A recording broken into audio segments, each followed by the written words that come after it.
Tweet, tweedle, tweedle, tweet. Okay, so let's see what we got here. I'm gonna open up the Discord.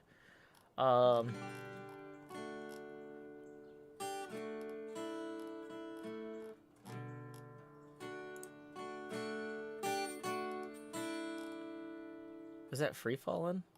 Yes. Wow, I feel free to fall.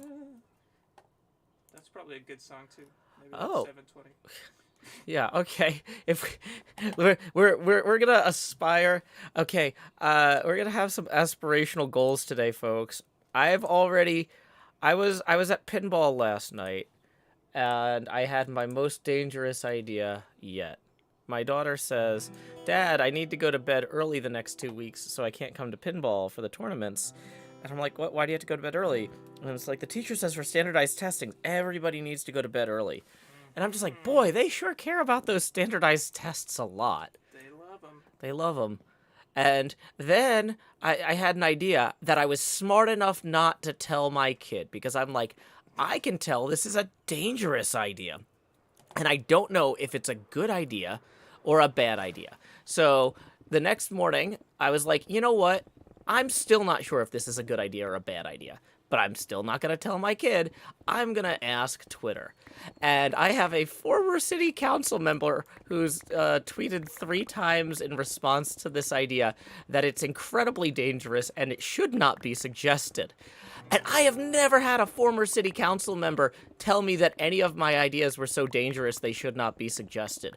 Me neither. Which makes me think, like, maybe this is a good idea. Oh, yeah, sorry, is your headset too low? Couldn't hear anything. Okay, well... Still can't. It might need a little bit of that pop there. Does that work? Check. Let me, Was that it? Yeah. If I'm doing stuff in game, you can hear it now? Yeah. ZB says, well, now I'm curious what the idea is. Okay, well, I'm going to link the tweet because I feel like if I'm trying to explain it... I want to explain it from first principles, but I also want you to see the tweet. I want people to see it, be able to process it. Yeah, I want you to see it, and then think about why a city council member might be upset, or a former city council member.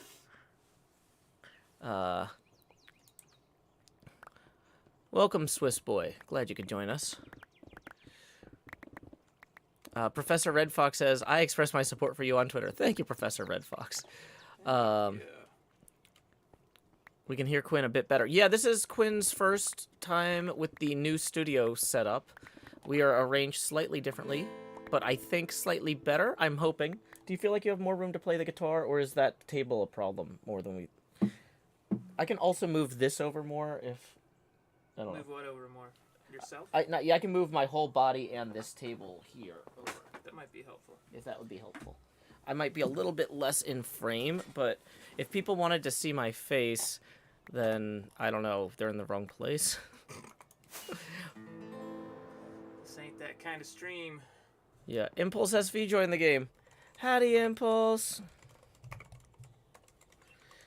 I might come a little closer. Come a little closer, move your chair a little closer, get that guitar a little closer. Is it just not gonna work? Sorry, this is Well, and then I'm further from my lap. There's no good. I don't know if there's a good configuration. Maybe if I'm all the way back, but then this doesn't reach. See, so yeah. I don't know. Okay. Well, we can also experiment with moving that mic all the way to that corner there. Okay. I'm gonna turn that mic all the way down if you want. Experimental stream. Yeah. So it's just got a. Have you moved one of those before? Yes. Okay, so the mic is all the way down now. So just so you know, you can pop the entire mic stand straight up off of the brace and then move the brace by itself. Or you can leave it all attached and move it all at once. I was thinking it would be easier to move the brace by itself. Here, like it pops out at the bottom. Oh, well. And then I can take that. How long is the cable? Oh, plenty long. So if you just put it on that corner, maybe?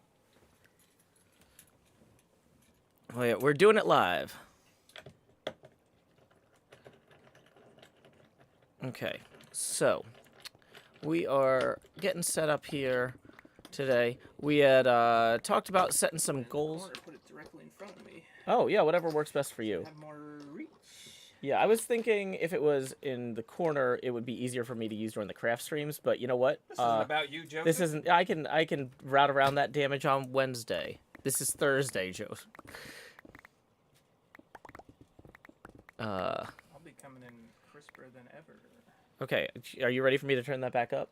Yes. Okay, I'm turning you back up if you want to talk. Hey. Okay, you're definitely coming through. Boom. Okay, and you feel like you got more space now? The candelabra's not in the way too much? No. Okay. Yeah, the candelabras aren't a permanent addition. They're one of those things that I moved because I needed them one time, but then it was such a pain moving them that they'll be there probably until the next time Lauren's here. That's fair. So the immigration process needs to hurry up. From the perspective of the back of the room, I'm behind the candelabra. It does look like that, kind of, huh? Okay.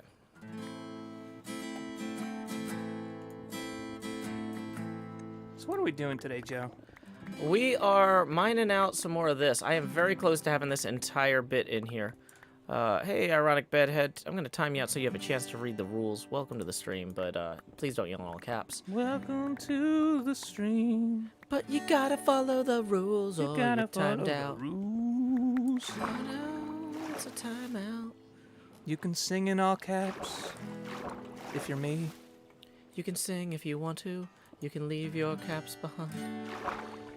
We had talked about possibly doing the safety dance as one of our reward songs, but I don't think that's what we're going to be doing today. We actually came up with a different idea for a reward song, didn't we, Quinn? Yes, we did. A little ditty called American Pie Oh, hey, I've heard that one. by Don McLean. Ooh. Or is it Don McLean? I've heard both. Or McLean? There was some... Oh, McLean! Oh, boy. There was, I forget which comedian it was talking about how he used to be a musician before he became a comedian, and he was touring with Don McLean, and he played right before Don McLean every night. Mm-hmm. And As one does. yeah, the night that he decided he was quitting, he ended his set with American Pie. He's like, I've never seen Don McLean so mad in my entire life. I wonder why. Yeah. Welcome, Lone Courier. So, just so you all know, this is the HermitCraft 9 live stream for today. Normally, this would be a bonus stream, but I have moved my Thursday night stream to Thursday morning so I can experiment tonight. We're going to have an experimental stream with a brand new pinball game. Well, I say it's brand new. It's being released on Steam for the first time, which to me is the same as it debuting. That's new to you. They're like, we've been on the Epic Game Store for 18 months, and I'm like, no, that's not a thing. yeah, I'm like, that's a soft launch. Like, No. yeah, so it's like, oh, okay, so this isn't for me. And they're like, you could have the Epic Game Store. I'm like, but I don't. And they're like, but what if you installed it? And I'm like, I will not. Nope. No, I refuse. And that's just your 2 cents. Yeah. For 10 cents. Yeah.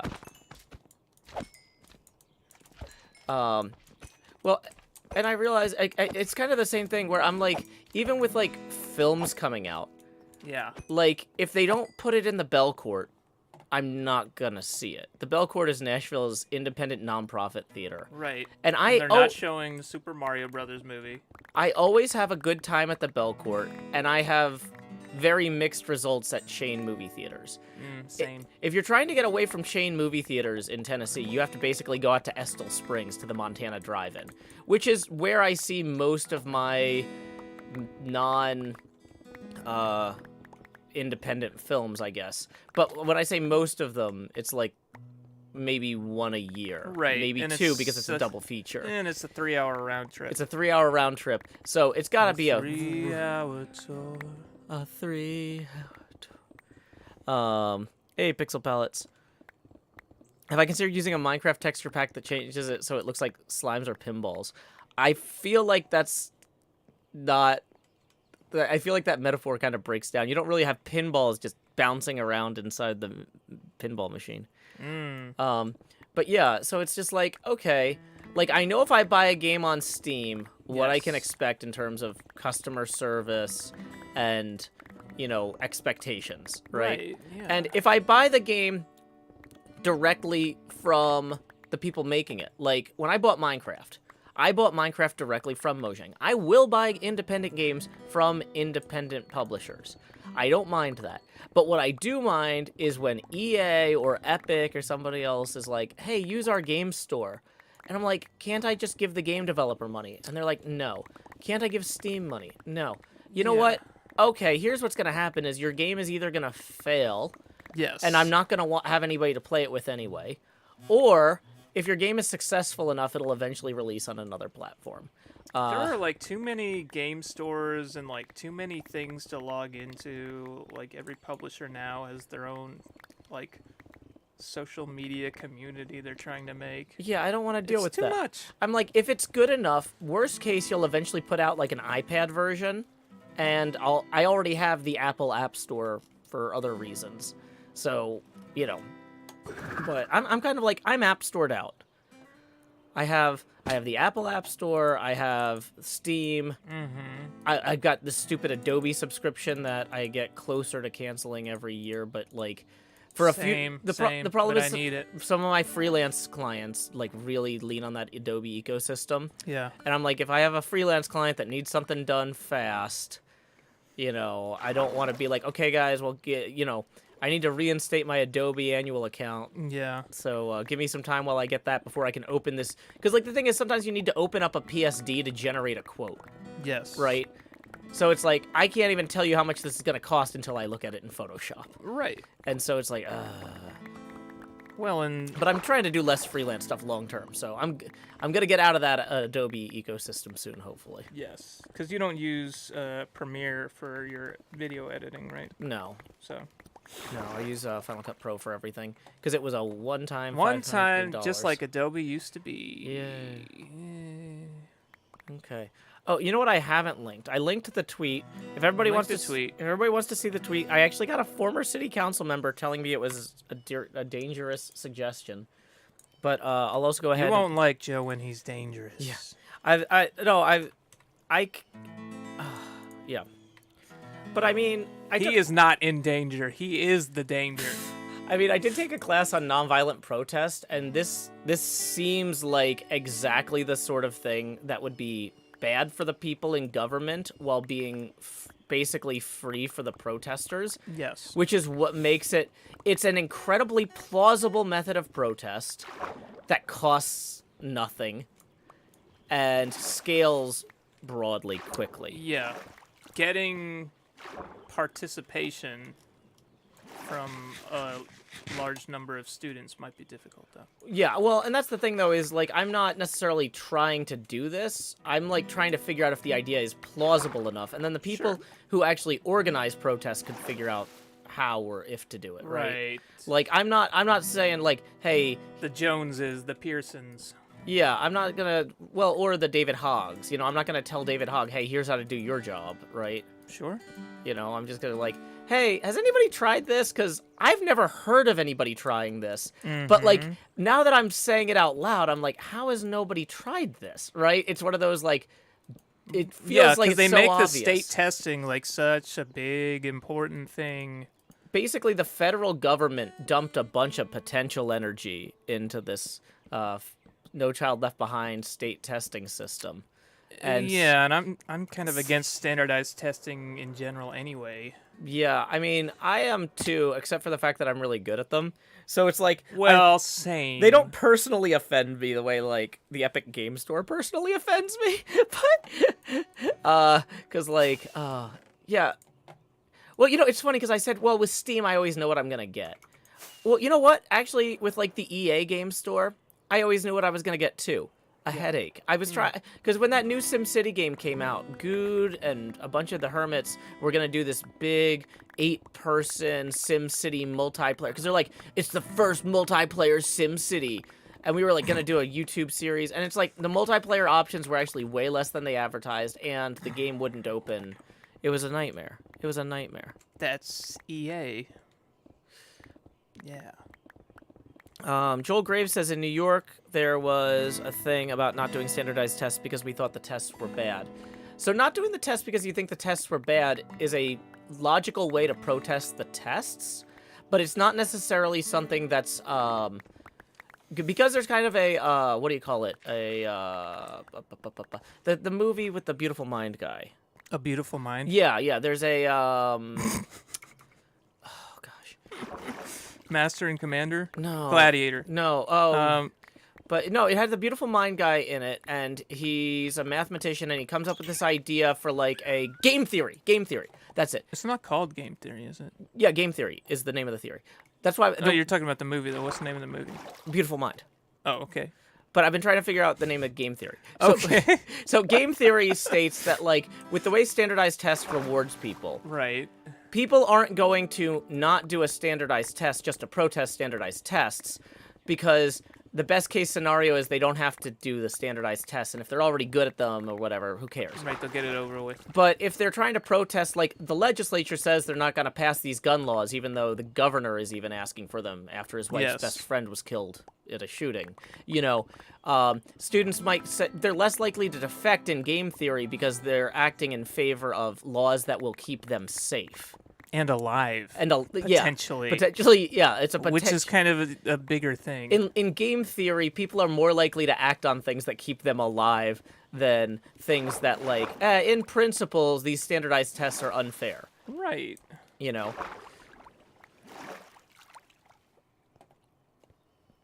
And did you purposefully choose the letter C for control? Well, I liked C because it's for C for gun control, but also, like, there's the element of, do you see what we're doing here? Yeah. Do you see what I see? There's also, the name of the latest shootings school in Tennessee starts with a C, Covenant, yep. Covenant. Yeah. However, like, that's one of those things, like, you don't want to lean entirely on that because you don't know what letter the next school is going to start with, and it might not be A, B, C, or D. No. So that logic alone, I don't think is sound. Sure. And it doesn't necessarily scale up nationally. And isn't C, like, statistically, if they fill out all C's, like, statistically speaking, they'll get a better score than filling out all A's or all B's? Possibly. I think that's that might something depend I've on heard the before. That might depend on the test, though. That might be the SAT in particular. Oh, okay. Because of how they structure the questions, they don't want to Right.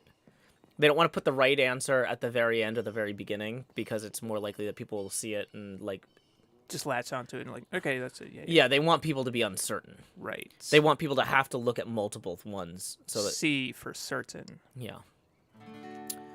So, Mahi Zero says the issue with using tests as a protest for gun violence is it ends up backfiring if it's not done at a wide enough level, and getting that level of participation is too hard to guarantee. I completely agree with you there. I Yeah. completely agree And with we're you. only Mahi. like 4 days away from the testing beginning. Yeah, the tests would start in Tennessee very soon, so it's not like that's why one of the reasons I'm like, I'm not sure if this idea would work. But, like, the threat of doing it at all. Yeah. Like, what? How? The danger. Yeah, like, does threatening to do this buy anything? Maybe. Like, does this motivate the school system in Nashville to be more aggressive? Does this worry parents whose kids? See, the thing is, like, my kid got great standardized test scores and Right. still was 179th on the waiting list for the magnet school. Yeah. Now, if she didn't have great test scores, she wouldn't have qualified for the lottery at all to get 170th or whatever on the waiting list. Right. But, like, it's not like the scores actually helped her so, like, at this point, Yeah, but politicians are very unnerved when you demonstrate power that they didn't think you had. they gave it. That's the thing, though, too, is the state in Tennessee actually made these standardized tests more dangerous by basically saying if students don't get certain scores on them, they can't move on to fourth grade. And people are like, well, you're not going to have anybody move on to fourth grade if every student does this. I'm like, that's a good reason to protest these standardized tests, too. Yes. So, And the students in the Covenant classroom whose lives were taken are not able to move on to fourth grade either. That's also a good point. Metaphorically, this works maybe even better than I thought.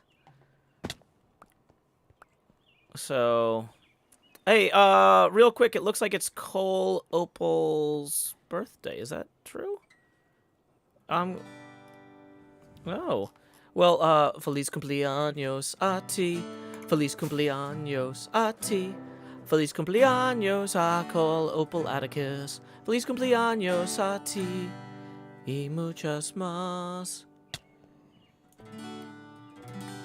Happy birthday. Happy birthday. Happy birthday. Have a good birthday. What was the Philmont birthday song? That's what I was. It's your. evoking. Oh, wait. How is that one? It's like you're 1 year older. You're 1 year. No, wait. No, that's Aqua Teen. Aqua Teen's the one. You're 1 year older. You're 1 year wiser. A rock and roll star, king, czar, and a kaiser. A room full of friends. A mouth full of cake. Every present is for you, and it feels pretty great. You're the man of the hour. The VIP. You get the first slice of the PIE. So blow out the candles and make a wish. Put a smile on. It's your birthday.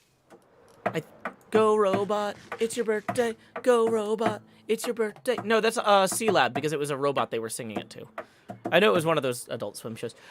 It's like I haven't sung that in like 15 years, but like we used to sing it every time somebody had a birthday, and so it's just in my head forever now. Wow. But no, what is the Philmont one? It's like It's very minor key. Happy birthday, happy birthday. One step closer to the grave. Think of all the food you'll save. Happy birthday. Happy birthday. Something like that. Oh, Cole Opalaticus says it's the server's birthday. Oh.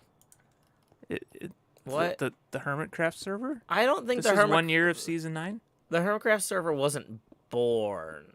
It came from the stork. I was born in the dark. I was born in the stork.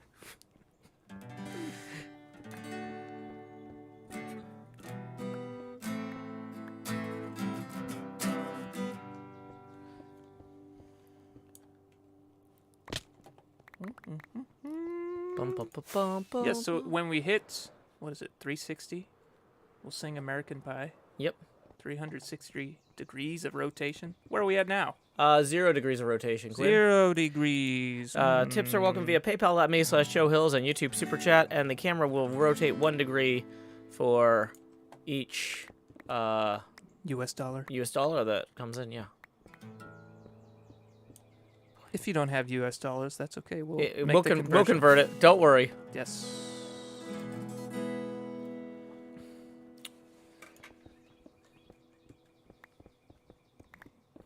We have that power. So the thing with HermitCraft Seasons 2 is people are like, it's the 1 year anniversary of season whatever or whatever. I'm like, well, but I was working on it the week before. So it's like this is more special to you guys than to me. Right. This is not really my day. Season 9 was a twinkle in your eye for a long time. It's like, ugh. Yeah, season 9 had like 8 start dates. I'm not gonna remember the one we actually started on, especially because like the video release date wasn't even the start date for us, and it's like it's a mess. Yes. Like I don't know. Double birthday. Double birthday.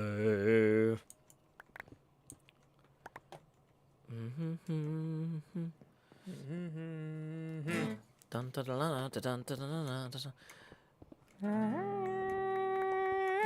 Yeah, I'm gonna have to learn to sing "Immigrant Song" once Badger immigrates. Once you're married to an immigrant. Yeah. Well, so like I figure like on the 1 year anniversary and the 2 year every anniversary of Badger immigrating, I'll sing the Immigrant Song, but like super loud. They come from the land of the ice and snow. Super loud and as London early in the is morning the land as of the possible. ice and snow. I mean they have the midnight sun and the hot springs glow. Or no, the hot winds blow. I don't know. Boom, boom, boom. Lakshmi says, too many parents believe in the importance of standardized tests. Well, so the thing That's why. that's why it's a good one of the things that makes idea. this an effective potential mechanism for protest is because the parents don't have to participate.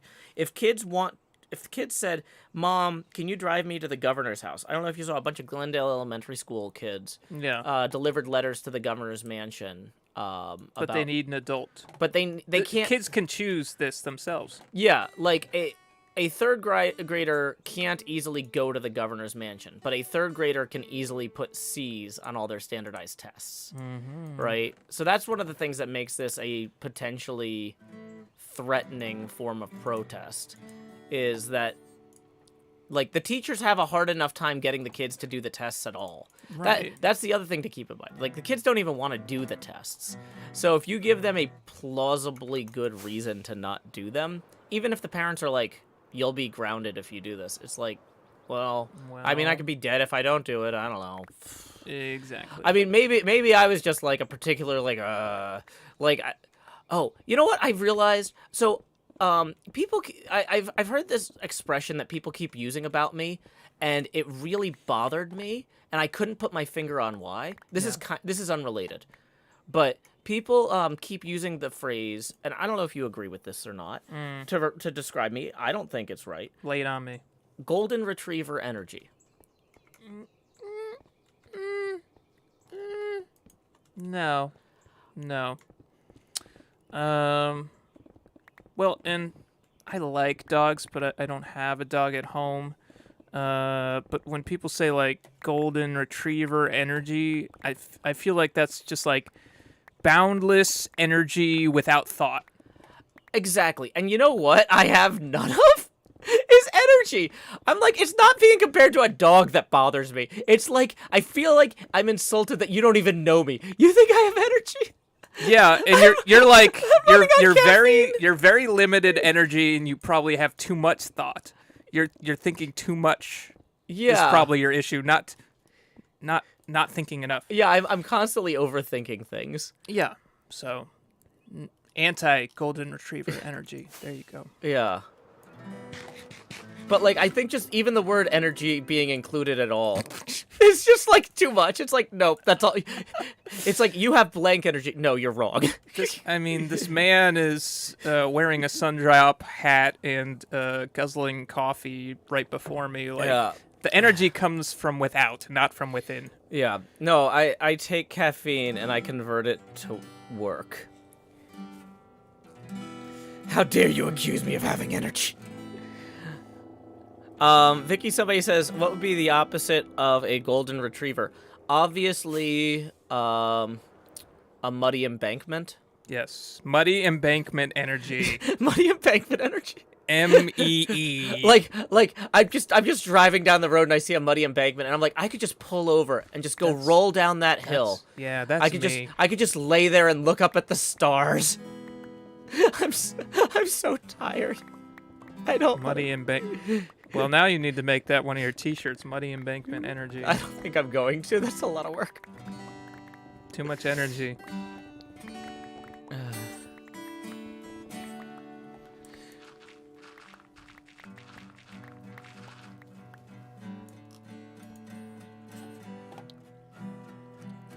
Okay. Let's see if we got any more mentions on Twitter.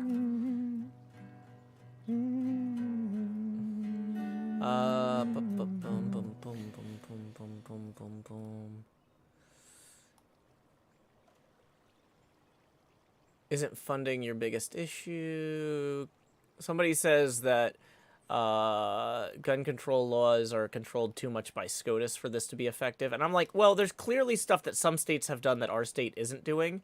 Even if this doesn't immediately create a federal solution to gun control. Yeah. It seems like it could be an effective protest at our a statewide scale. In our state, politicians are in communications with people on the federal level. Yeah. So they might go to them for help. Like, we need to do something. We can't have these people ruining our testing. Yeah. I mean, like, I feel like it really helps the governor's re-election campaign if test scores go down all over the state. Oh, wait, no. The opposite. It doesn't seem like that's good. You know, it's like, okay, so under your watch, you know, you had the largest defection from participation in No Child Left Behind tests Right. ever. Yeah. Like, that feels like the sort of thing that would be muddy embankment energy. I relate, says Joel Graves, and tips 5. So let's go ahead and rotate the camera 5 degrees. Thank you, Joel. Thank you. Woo, we're gonna rotate the camera. Some days I really do think about having a carpet cam, like just a camera pointed at the carpet. So if I get too tired, I can just like lay down. You're just in the fetal position, just like emptying your brain of all your thoughts. Like what I need though is I need like something I can like Velcro the iPad to the bottom of the table with the chat, so I could, because it's like we could move the mic to point to. I'm just gonna lay here for a little bit because this is too much. You just guys. going into muddy embankment mode. Yeah. Goblin mode. Yeah. Asteri says a standardized test called No Child Left Behind. No Child Left Behind is a set of federal standards that requires standardized tests be performed in all 50 states. Yes, from the Bush administration. It was a big mistake, in my opinion. Like many things from the Bush administration. Yeah. I mean, they had the thing where we actually gave people in Africa money to fight AIDS with like no strings attached. That was it. Yeah. Many missions were accomplished, but only nominally. Yeah. But it's like, that's one of those things where it's like, boy, it'd be nice if, successive presidents expanded on that. We should be doing more of that. We should be doing things that are actually good and helpful for our world. Yeah. God forbid.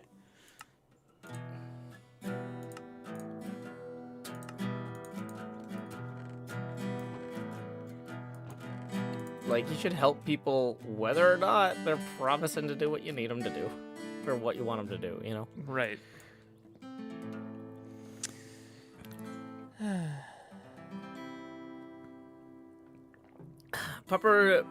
Pepperoncino says, per what I looked up, someone with golden retriever energy is extroverted, easily excitable, and overall just super happy about life. They are perceived as being the genteel and innocent type.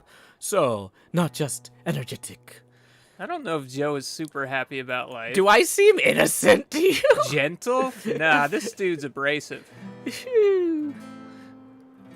Fallstar says, homeschooling ruined my life. Because it's homeschooling. Yeah. It desocializes children.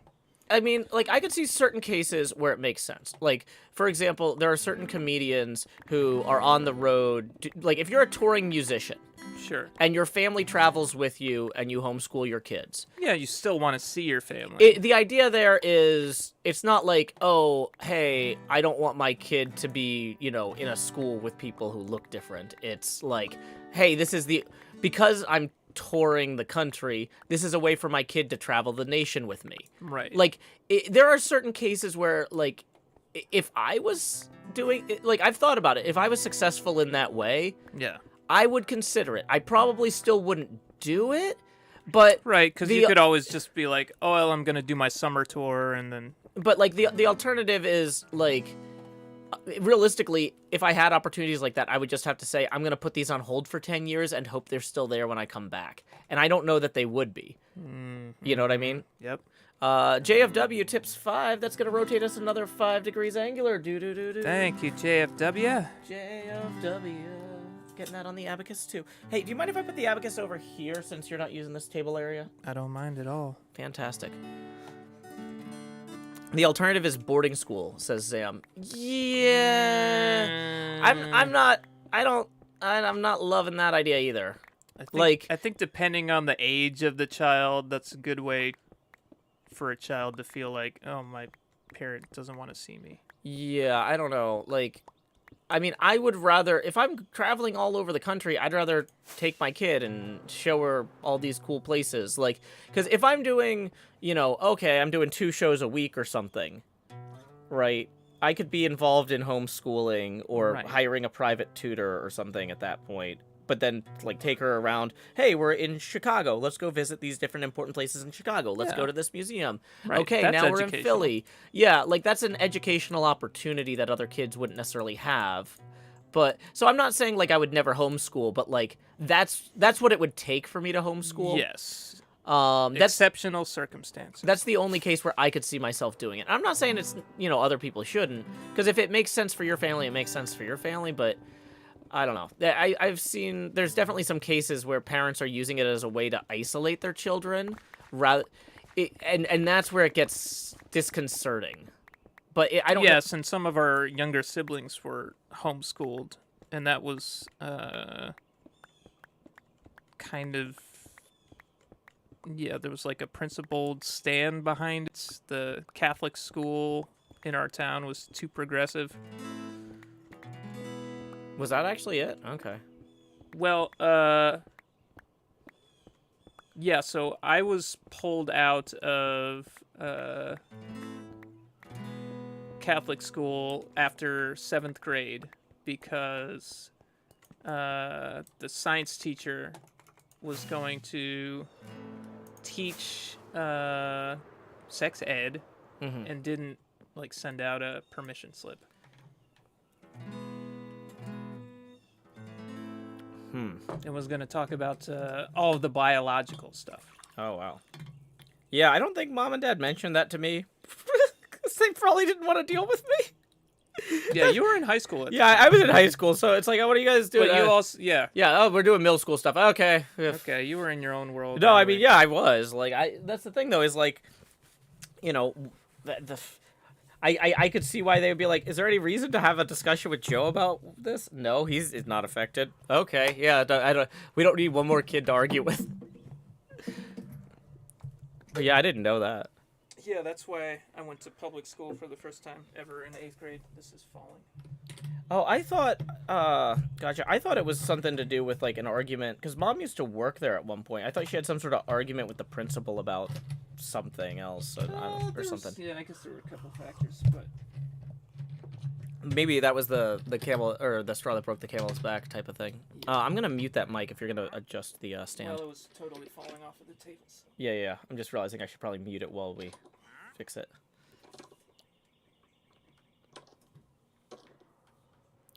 Yeah, Quinn is definitely on Tumblr. So that's Tumblr.com/QuinnHills. I think. Yeah, I'll post a link to that. Yeah, somebody says Tumblr recommended Quinn to me the other day. I'm very on Tumblr. I have the largest following out of any place I've ever had on Tumblr for some reason.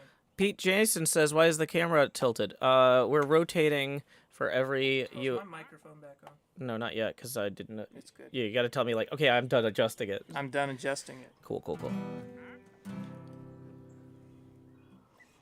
Yeah, somehow I got over 1,000 people to follow me on Tumblr within like 2 months, whereas I've been on Twitter since 2014 and don't have 1,000 followers. So I'm very grateful to the fine folks on Tumblr. Mm-hmm. They're very cool and supportive people on there.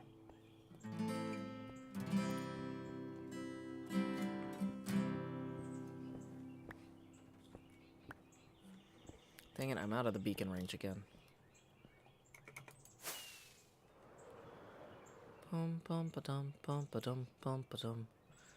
If all the mind blocks went into a shulker Zeeby box. says Quinn, oh, a what trans trash musician, day has be. a large number of followers on the queer music liking website.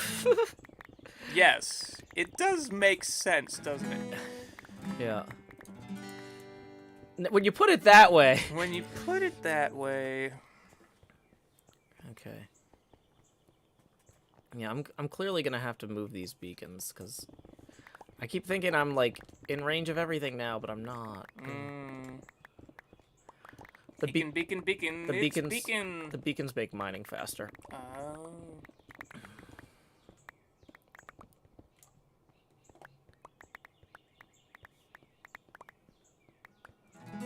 Okay.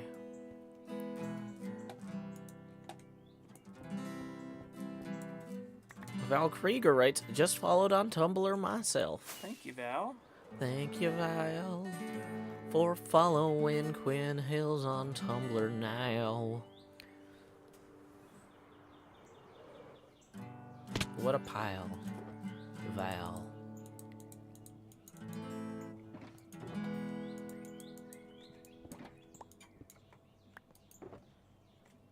Are any of these almost full? Mm-hmm. That one's basically full. That one's basically full. Whoops. This one's entirely empty. That one's entirely empty. Entirely empty. Partially empty.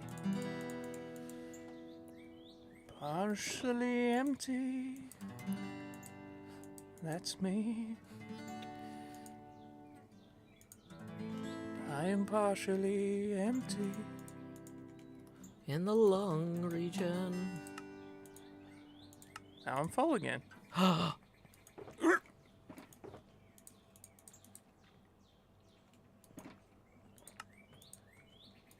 call the song Don't Forget to Breathe because I kept forgetting to breathe.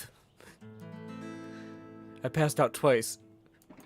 The roadie got tired of carrying me off stage.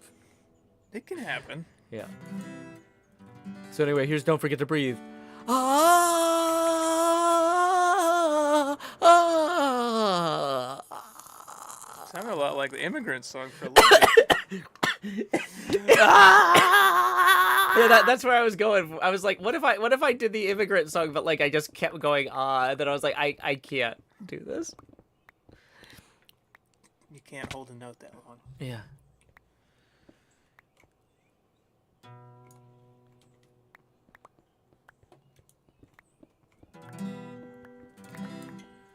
Okay. Okay. So let's go ahead and take these 4 boxes over to Pearl's trash.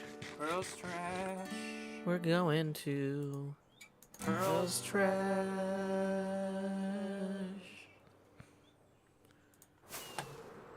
Okay, let's check PayPal. Nope, no PayPal No tips. PayPal.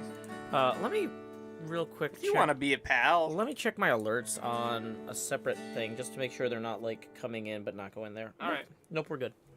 Okay. PayPal is not broken. That's always the embarrassing thing is if I'm like, huh, no PayPal tips today, and 20 people are like, Joe, I just tipped. Like, why is it? You're a moron. Acknowledge me, Joe. Stop being bad at using the internet, the thing that you use every day. Oh, I just posted the. It's because I keep posting the Tumblr link instead of the PayPal link. Oh, that well, probably maybe isn't that's helping. it. It's gonna. That's the No thing. wonder your Tumblr numbers are so good. You've been doing this for months. I'll be right back.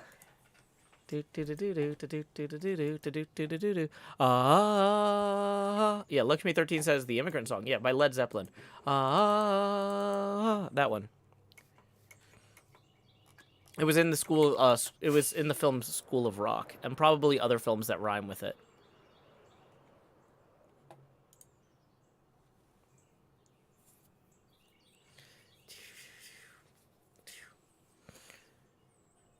Okay.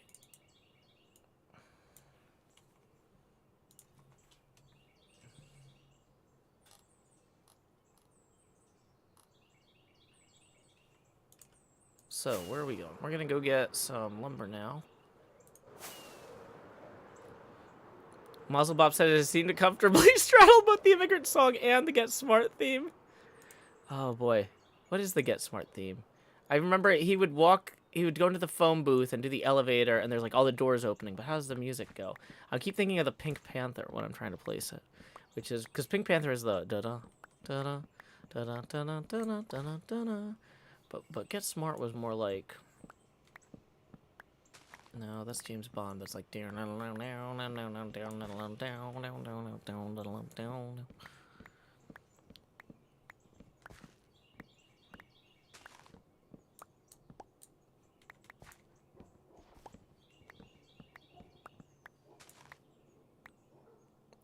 Mahi says, I heard Jack Black is doing a 20-year reunion with the kids from School of Rock. Like, is he making a 20-year reunion thing, or are people, like, is that like, oh, I'm doing a special on Paramount Plus where we hang out together? Or is it just people Facebook stalking him and being like, hey, I saw him go to the house of this kid from School of Rock because he forgot to, like, hide his location?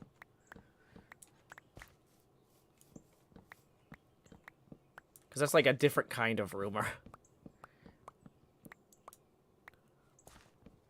Alex Bernstein says, Joe, did the HHH depot ever get filled up? No. We ended up, Cleo and I couldn't get a permit to build the HHH depot. We were gonna, like, build it in one place, then we couldn't. Then we were gonna build another place, and we couldn't, and so we never built it. He talked about it in an interview. Oh, okay, cool.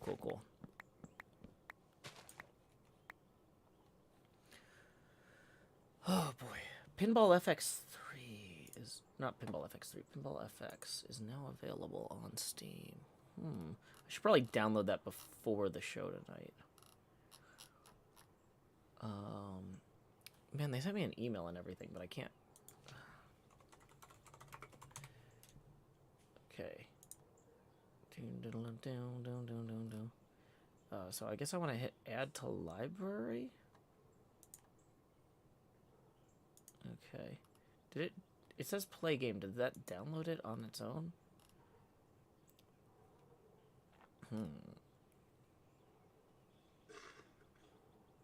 Okay.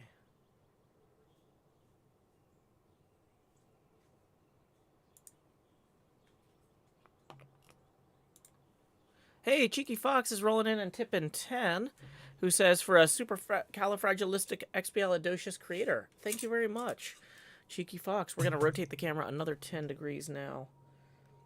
Here we go. Let's rotate all the way up to 20 degrees. Woo! Yeah. There we go. I'm kind of down here now. We got to probably keep this at a point where I'm going to be staying in frame. Okay.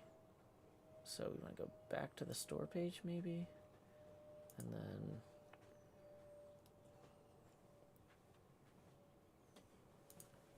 Hello. Hello there. Howdy. Howdy. Yeah. Okay. What'd I miss? Not much. I'm just trying to get these downloads going in the background for the pinball stream later. Yes. And I was like, well, Quinn is here. I can either be double entertaining, or I can be like, you know what? Now's a good time for you to go to the bathroom too, gentle viewer. I'm going to sit here and download some pinball games for later. So tonight we're going to be playing... I'm going to do 2 one-hour tournaments with the viewers. I'm going to do Addams Family and Twilight Zone. Oh, So cool. 2 black and white television classics. So there's online play? There's online tournaments, and the way it works is you open up the tournament. You could even join if you wanted from home.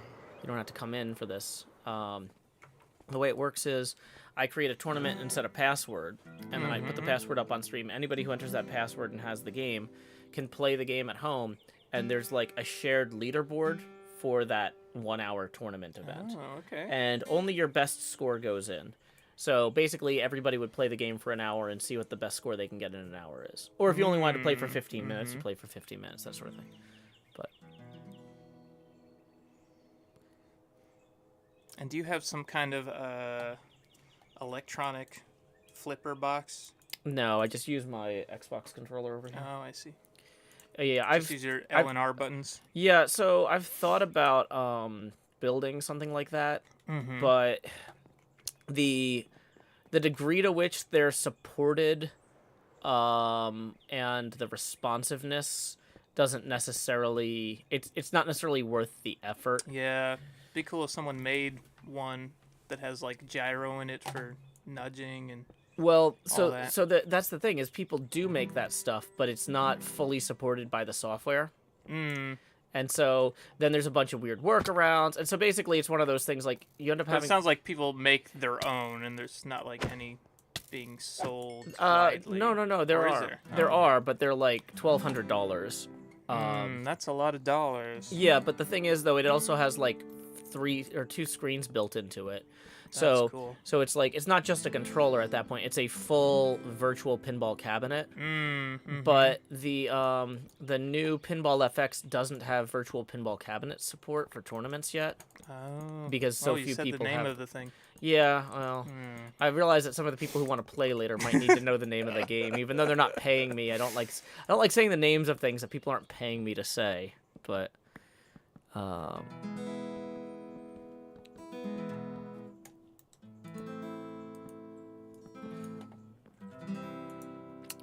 apparently Mario got a promotion. Jack Black just promoted him at some interview.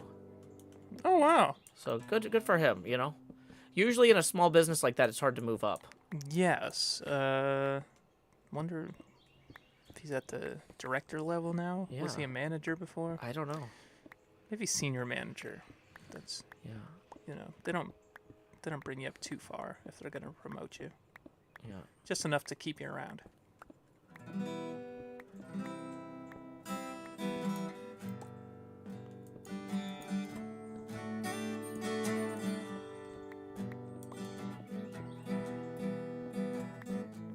Yeah, I'm gonna have to move this beacon. I don't wanna. But it's like the digging speed is so much slower.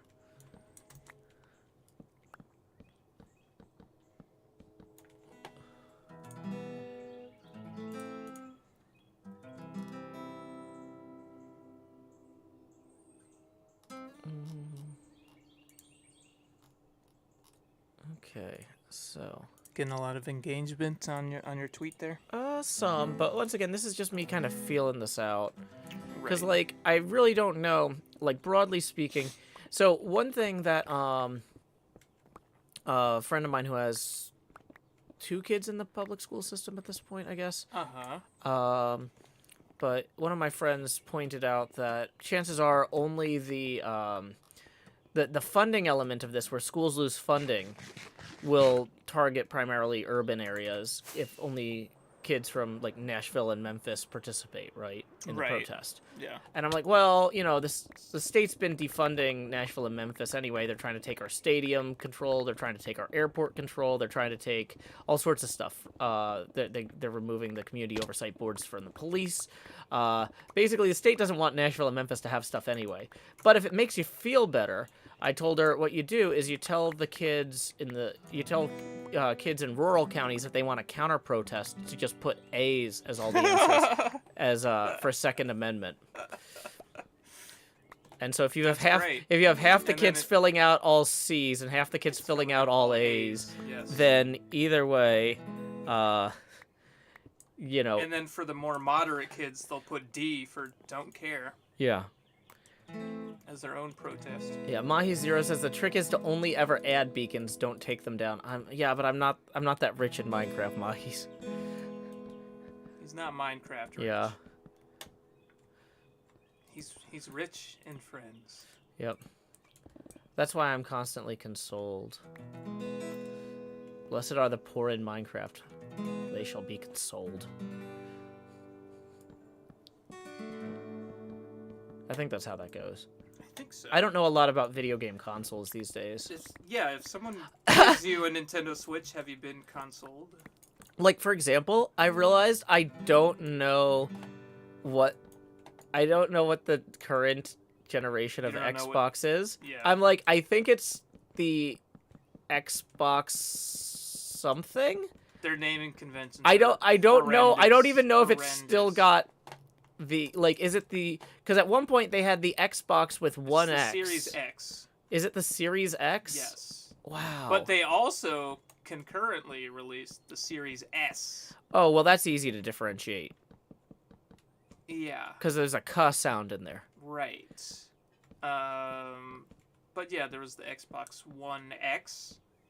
Yeah, Sounds surprisingly close to Series X, if you're not like completely well informed. PlayStation probably does it best. Yeah. Well, that's the other Just thing too. Slap the new number on it. All right. So. Yeah. Well, I realized too though. I don't know, like, are new games still coming out on the PlayStation 4? Because like Yes, they since are. the PlayStation 5, like, they couldn't produce enough of them. Like, I was like, is this gonna just be what they do for a while? They're just gonna keep making both. Yep. Mm-hmm. So I think I need to buy a PlayStation 3, I think. Badger says, to play the DVDs from England. I have a PS3 at home. Oh, I mean, are you looking to sell it? No. Okay, well then I probably still need to buy. This doesn't solve my problem. I mean, I guess we could go over to your place for DVD night, but you know, then we have to get a babysitter, you know. But yeah, because we need a region-free DVD player. Yeah. In order to play all of Badger's UK DVDs. Mm-hmm.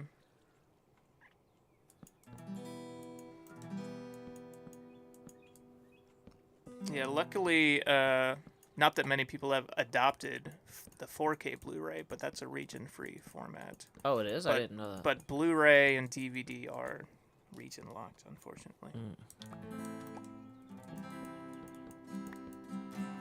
Max says, pretty sure any DVD player can be de-regioned. Yeah, but that sounds like extra workarounds that Yes. like, I really don't want to deal with it. You know what? I would rather financially reward the people that make the region-free DVD players in the first place, right? Because they do, yeah. By buying something secondhand that they won't get a slice of. But technically, by increasing the value of their resale value of their products, like I am adding to their brand value, I guess. I don't know. But yeah, I'm not gonna pay for the right to fight to DVD play. Yes. You better fight for your right to DVD play.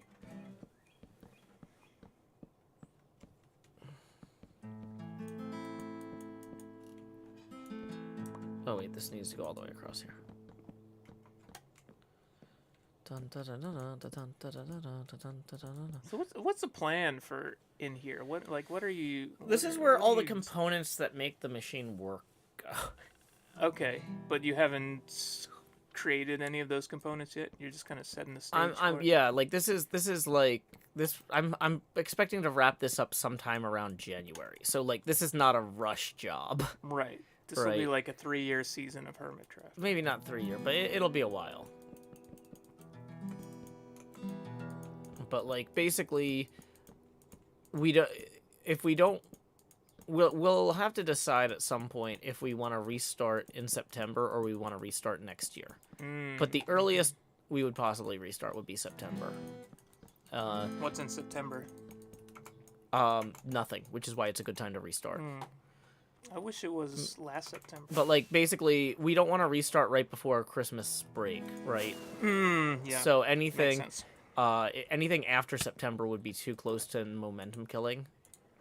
Yes. Once you leave September, you get into all of the holidays. Yeah, you Halloween. You got Halloween, you got Thanksgiving, you got a lot of stuff going on, and so basically, like Festivus. yeah, it's very unlikely we would restart in September, but like.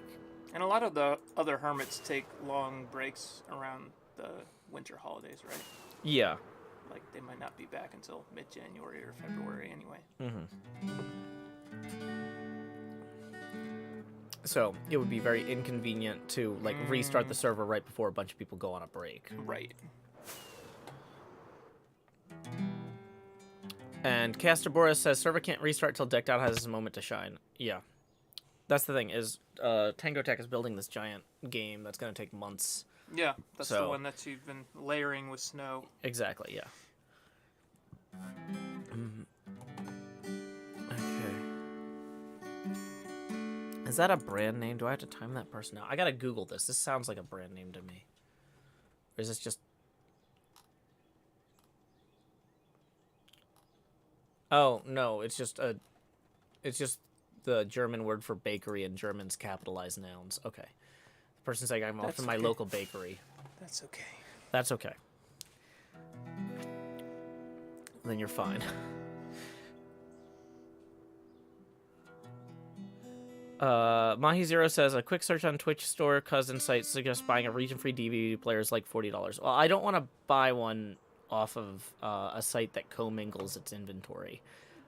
Yes. I think Twitch store, yeah. I think I'd be better off. Oh, dang it! I forgot. I was gonna chop down trees while I was over there. I think I'd be better off just going to McKay's. Yeah. Because they test their stuff. I've bought. Well, they have PS3s. Yeah, they have PS3s. I bought Game Boys and stuff, games from them before. It's always never been a problem. So I'm just gonna go to my local, like, game shop. Yes. / bookstore / electronics. Bakery. They don't have a bakery in the store. They've got like a food truck thing outside. They probably should have a bakery. Man, their cobblestones in their parking lot, that is like the nicest pavement in Nashville. It's preposterous, but they're just like, well, what if we have a festival here? Are you gonna have a festival here? I don't know, but it'd be great if we had some nice cobblestones. Yes. It's like, these cobblestones are way nicer than they need to be. You just have to be ready Yeah. when it comes to cobblestone. Yeah. Oh boy. Because you never know.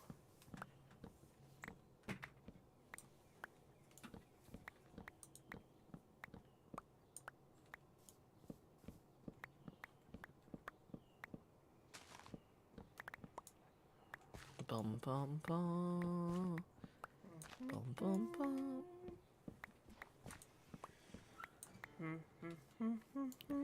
Lunar Sylph says I started watching HermitCraft during season 8, so I wasn't prepared for the season's length. Yeah, that was an atypically short season because of the way Mojang's release schedule worked with the World Gen changes. Yeah. But we knew going into that season that was going to be a very short season, so we were all like, let's do short-term projects and then plan to do season 9 as a long-term season. So a lot of us had ideas that we wanted to work on then. We postponed until now. I was going to start the... How did the moon thing happen?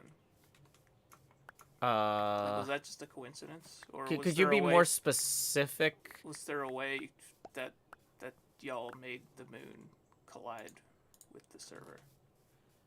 Am I thinking of the right season? No, I guess what I'm saying is like, your question is very broadly scoped. I'm asking, is there a way for you, the like, are you people asking of the if server, to make a moon collide with the server? Yes. Oh, okay. That I didn't know. But I thought it would just happen to be a... It's not built into Minecraft. We had to hire a modder. Oh, okay. I'm not really up on any of the lore, so I just know. Well, yeah, because that was because I was in a poll against the moon. That's why I know anything. Yeah, you're like, I know the moon is in Minecraft. I had to beat the moon, so that's why I know it was a thing. Okay, no, that makes sense. Hey, if it wasn't in the season 8 wrap, then I don't really know about it. Yeah.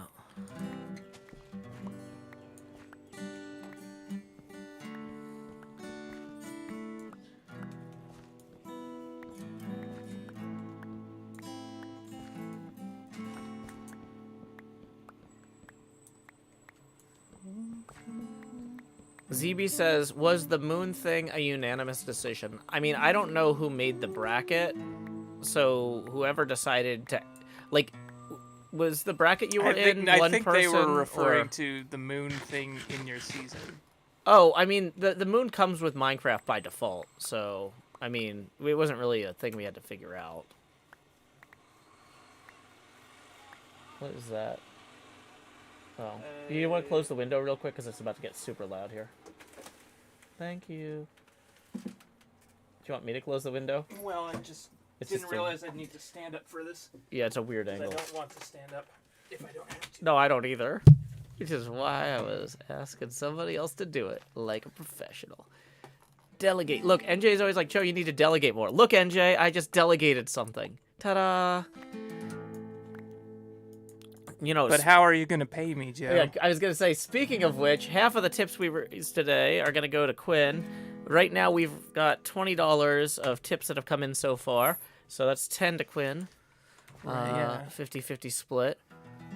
I'm eating all the service charges and stuff. So I guess it's more like a 50-47 split. But either way, tips are welcome via paypal.me/Joe Hills and YouTube Super Chat. Woo! Woo! The problem is with the YouTube stuff, I don't actually get a breakdown of how exactly they like what the surcharges were per tip. Yeah. Because like international tips, they take a different amount because of like depending on the currency it comes from. Yeah. Like so the service fee would be different from like Hungarian forints versus I don't know. What's the Finnish currency these days?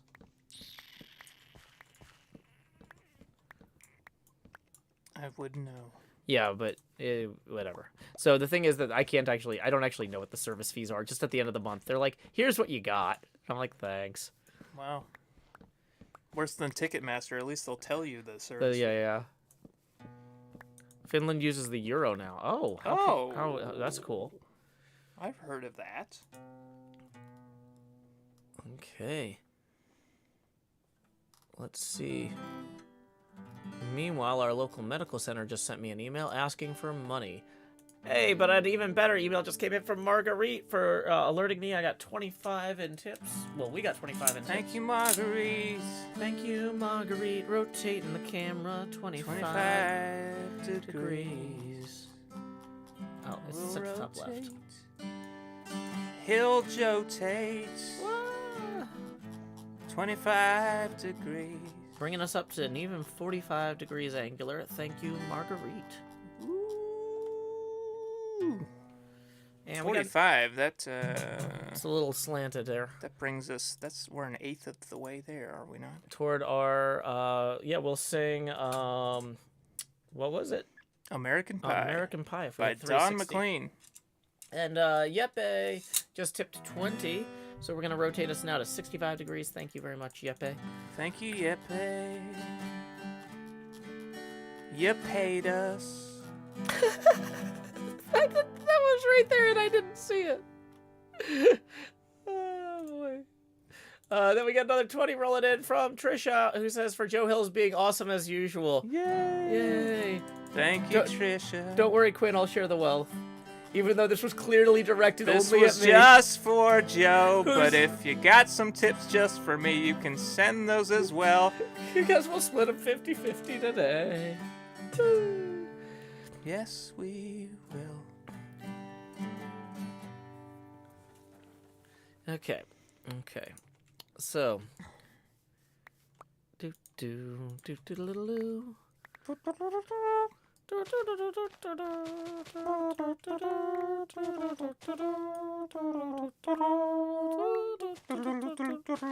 Hey, do you know what day of the week the new Zelda game comes out? Does it come out on a Thursday? Because I was thinking about that. Like, with this pinball game coming out today, I was like, you know, I really want to stream pinball as soon as it comes out. But I was like, no, that's not fair to Quinn because we're not going to get tips on that proportional to your time. But I feel like if the new Zelda game came out and you wanted to backseat game me, people might actually still watch that because it's the new Zelda game, right? You know, Yeah.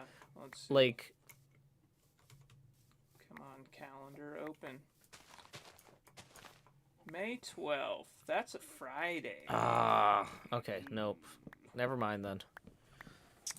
Unless like our local store like accidentally puts out the pallet the day early. Yeah, or or sometimes you pre-order something from a website and it shows up early, but you can't. You can't count on that. No. No.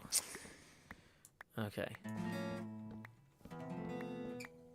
But anyway, I was gonna say if like a big game came out on a Thursday, I feel like that would be worth trying to stream as an experiment.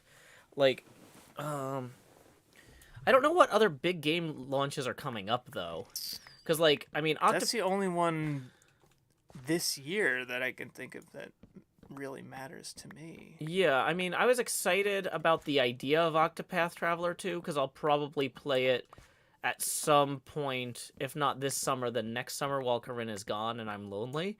But yeah, I'll buy it at some point too, but it's like it's not I like, need to set aside 70 hours of my life. Yeah, I'm like, I can't play Octopath Traveler on launch. Now, the only way I can justify playing Zelda on launch is like if I'm streaming it. Right. And like if I'm also keeping up with my HermitCraft stuff, which we'll see how that goes. Gemini Tay says gonna play Minecraft Legends. I don't really know anything about Minecraft Legends. My daughter says that Grian went somewhere and played it. Like, that's the thing, is my level of knowledge about these things is comparable to a 10-year-old's, because a 10-year-old is my source for a lot of this stuff.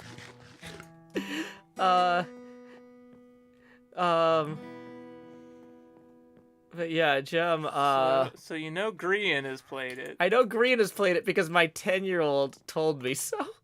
But maybe that's enough for you. Like, Grian played it, so why do I have to play it? Yeah, I mean, if is there a good multiplayer in it? If there's good multiplayer in it, I'd be happy to join some other people playing it, but I don't know that I would play it solo.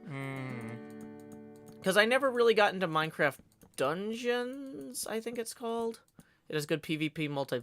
Oh, Gem loves PvP.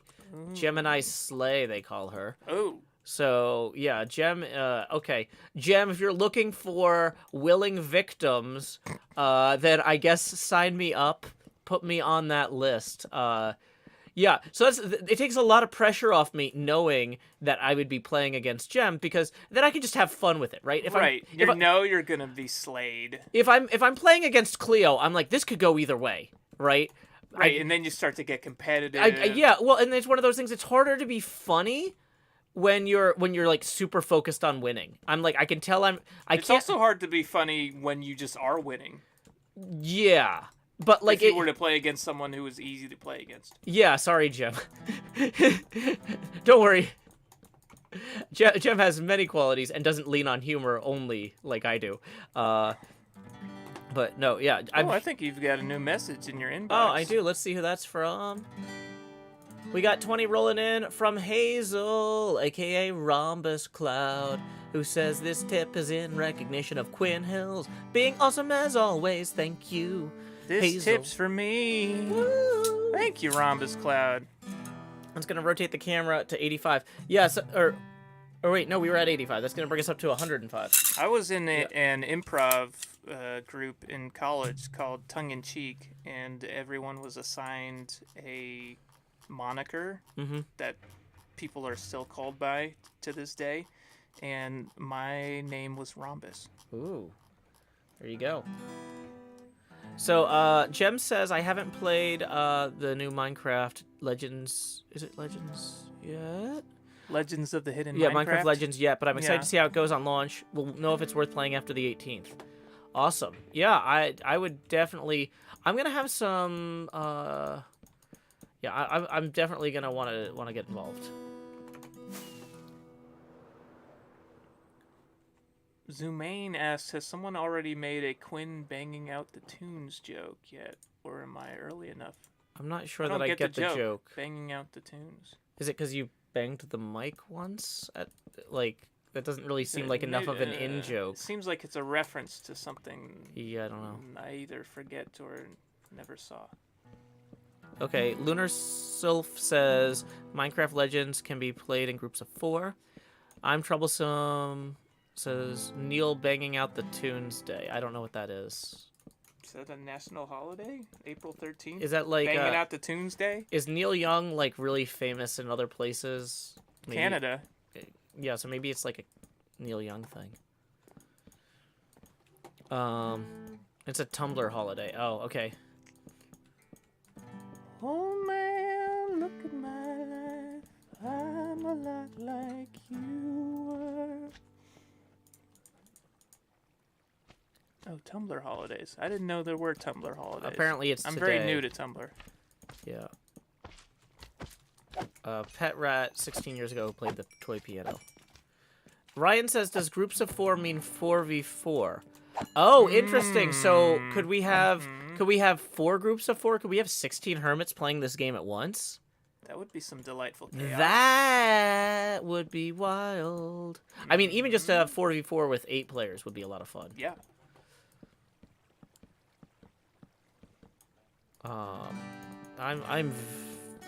Professor Gallifrey says, I believe it's 4v4. And Gemini Tay confirms we can have 4v4, so 8 in a custom match. Well, that's a professor, so I trust a professor. Well, and that's a Gemini. That's a Gemini. So that's like trusting 2 people. That's twins right there. So, I mean, I trust Gem as well. Twice. So it's really 3 people we trust on this issue. Yeah, we got a lot of trust going on here. Okay. I'm feeling great about Trinity of trust. Yeah.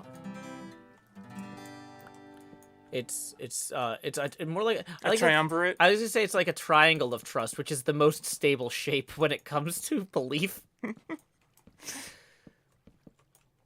That also sounds like something a TV psychologist would say. Yeah. And that's when you violated the triangle of trust. and how do you think that made her feel? Yeah. When you were obtuse, you violated the triangle of trust. That's why I try to be a cute Quinn. Yay.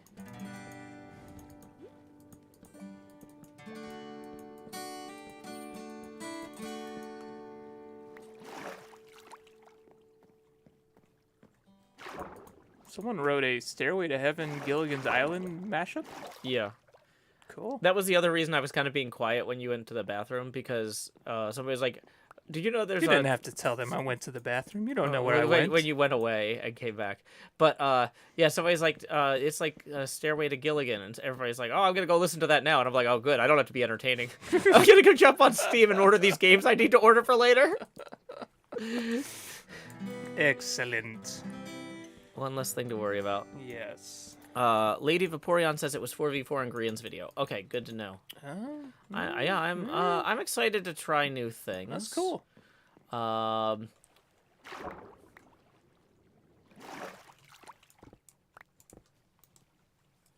Oops. Not excited to place blocks in the wrong place. That's not a new thing. I do that too often. Yeah. It's like the that's opposite. old hat for you. Yeah.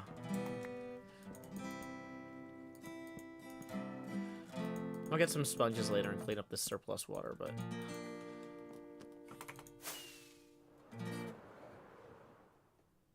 yeah, it's coming along.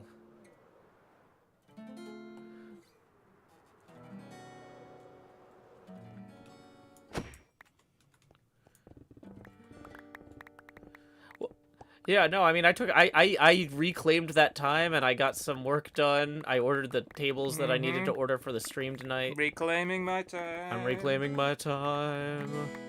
Reclaiming my time. It's about setting boundaries. It does not have to rhyme. If it incidentally rhymes, then that's just because I wanted it to. Do. Reclaiming my time. Reclaiming my time. Reclaiming my time. Reclaiming my time. Doesn't have to rhyme. Doesn't have to rhyme. I'm gonna go eat a pizza. Gonna eat a pizza. We actually haven't figured out what we're gonna eat for lunch. What time is it? Oh, it's only 9:40. Okay, cool. We don't really have lunch money anyway. Yeah, not yet, but I mean, hopefully, yeah. If you want to chip in toward, we like to, well, we actually make enough in tips. We do go get lunch after this. Tips are welcome via PayPal.me/Joe Hills and YouTube Super Chat.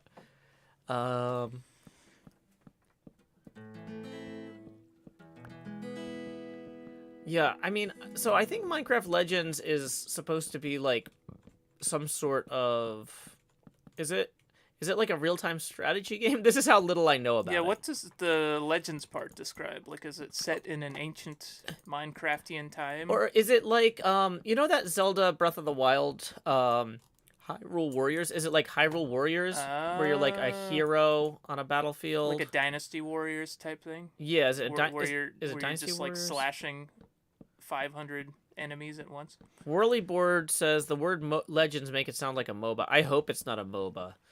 I can't play MOBAs. I've never played a MOBA. I don't think I would like to play a MOBA. It's an action strategy game. What does action strategy game mean? It's a gauntlet game. Oh, like Gauntlet, like Wizard Needs Food Badly. I can do Wizard Needs Food Badly. MOBA. Yeah. So the thing is, in MOBAs, if you do poorly, everybody screams at you. And I'm too tired to consistently do well. Like, yeah, I would be screamed at constantly. I will never have enough energy to go into something like that, knowing that, like, I'm letting down, like... So, like, when you play Team Fortress 2, you have a big team, and it's really hard for one person to lose the game for the whole team. Right. But apparently in a MOBA, it's like you have certain responsibilities, and if you don't do them perfectly, it creates an opportunity for the other team to sweep you. I don't like that. And maybe I'm wrong. This is my understanding of it. That this is why my friends, like, when they were like getting really into MOBAs, I was like, "Oh, should I play with you guys?" And they're like, "No, Joe." They're like, "This is not for you. This is not for you. You will not have fun, and we will all lose. No one will have fun. This is not a game that would be fun to play for you or for us with you. You don't want no part of this, do we? You don't want no part of this, do we? There's multiple lanes, and you're responsible for killing things in them. I don't know. I kind of do want that. Jenny tips 5 and says, Quinn is awesome. I hope she gets lunch today. That brings us up to 105. Thank you, Jenny. Thank you, Jenny. NJ tips 20 and writes, for lunch. And has a little coffee icon there. I think we'd be happy with one lunch, but I appreciate it. One lunch. 4v4 lunch. One lunch, man. One lunch. Oh. Hey, Badger writes, sup, lovely nerds! Every time I try to do Badger's voice, it's worse. I forgot that they sound like that. Yeah. Is Splatoon I haven't seen Badger in such a long time, but they really do sound like that. So, Rokon Shimo says, is Splatoon technically a MOBA? No, because it doesn't have... It's a team-based shooter. It doesn't have lanes. Like, MOBAs have, like, lanes and responsibilities. Like a bowling alley. Yeah. That's what the B in MOBA stands Like, for. if you're... Bowling. If you're not... And the A, bowling alley. If you're not in your lane, it's bad. Yeah, I don't really follow directions like that. No. I don't stay in lanes. Min Shisom says, what are you building? What are you building, I am building a pinball machine. Woo! Multiplayer how online devious. bowling alley? See, now that I would play. Yeah. So over here is Total Chaos. If you don't really know where this is on the HermitCraft server, I don't know. Total Chaos is over here. That's Cub Fans' crazy game. And then Cleo's Atlantis project is over here.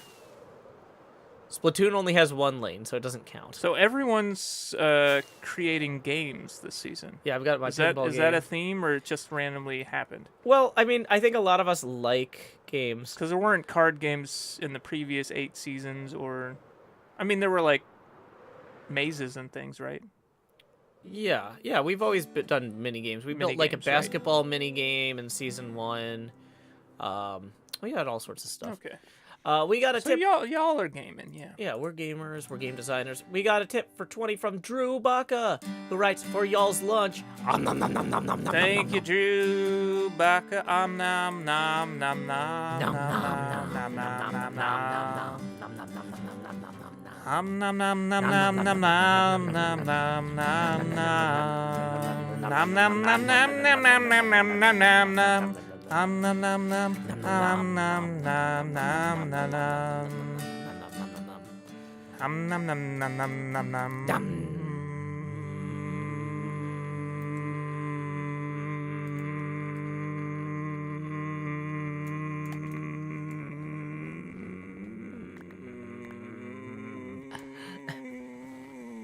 I'm out.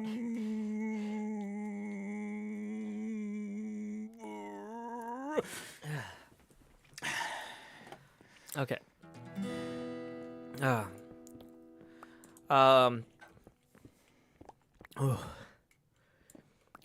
Drew Baca White. This is the greatest song I've ever been a part of. Oh, thank you, Drew Baca. Thank you, Drew Baca. Badger says, my bestie is now back in Scotland, went back to bed when she left, and just woke up 5 hours later to a text saying she was home. Oh. That's a win.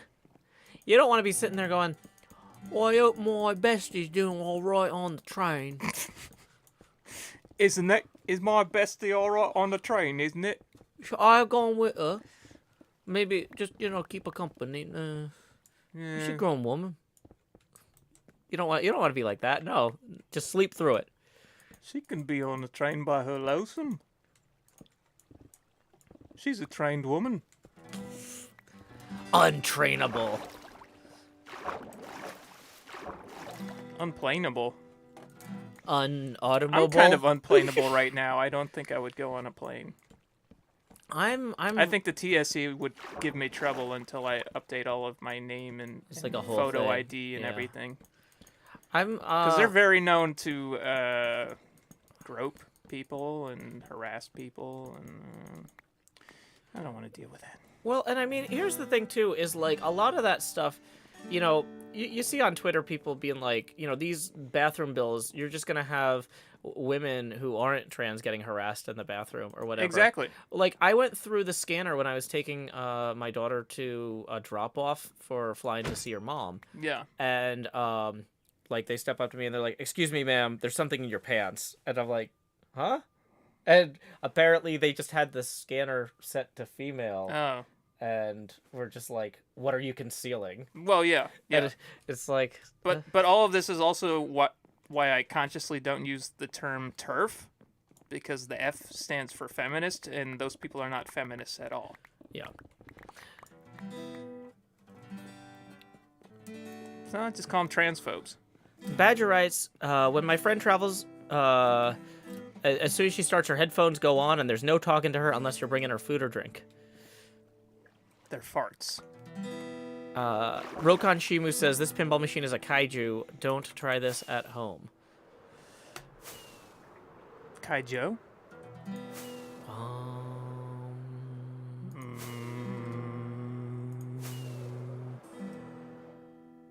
Yeah, trans exclusionary radicals. That's right, NJ.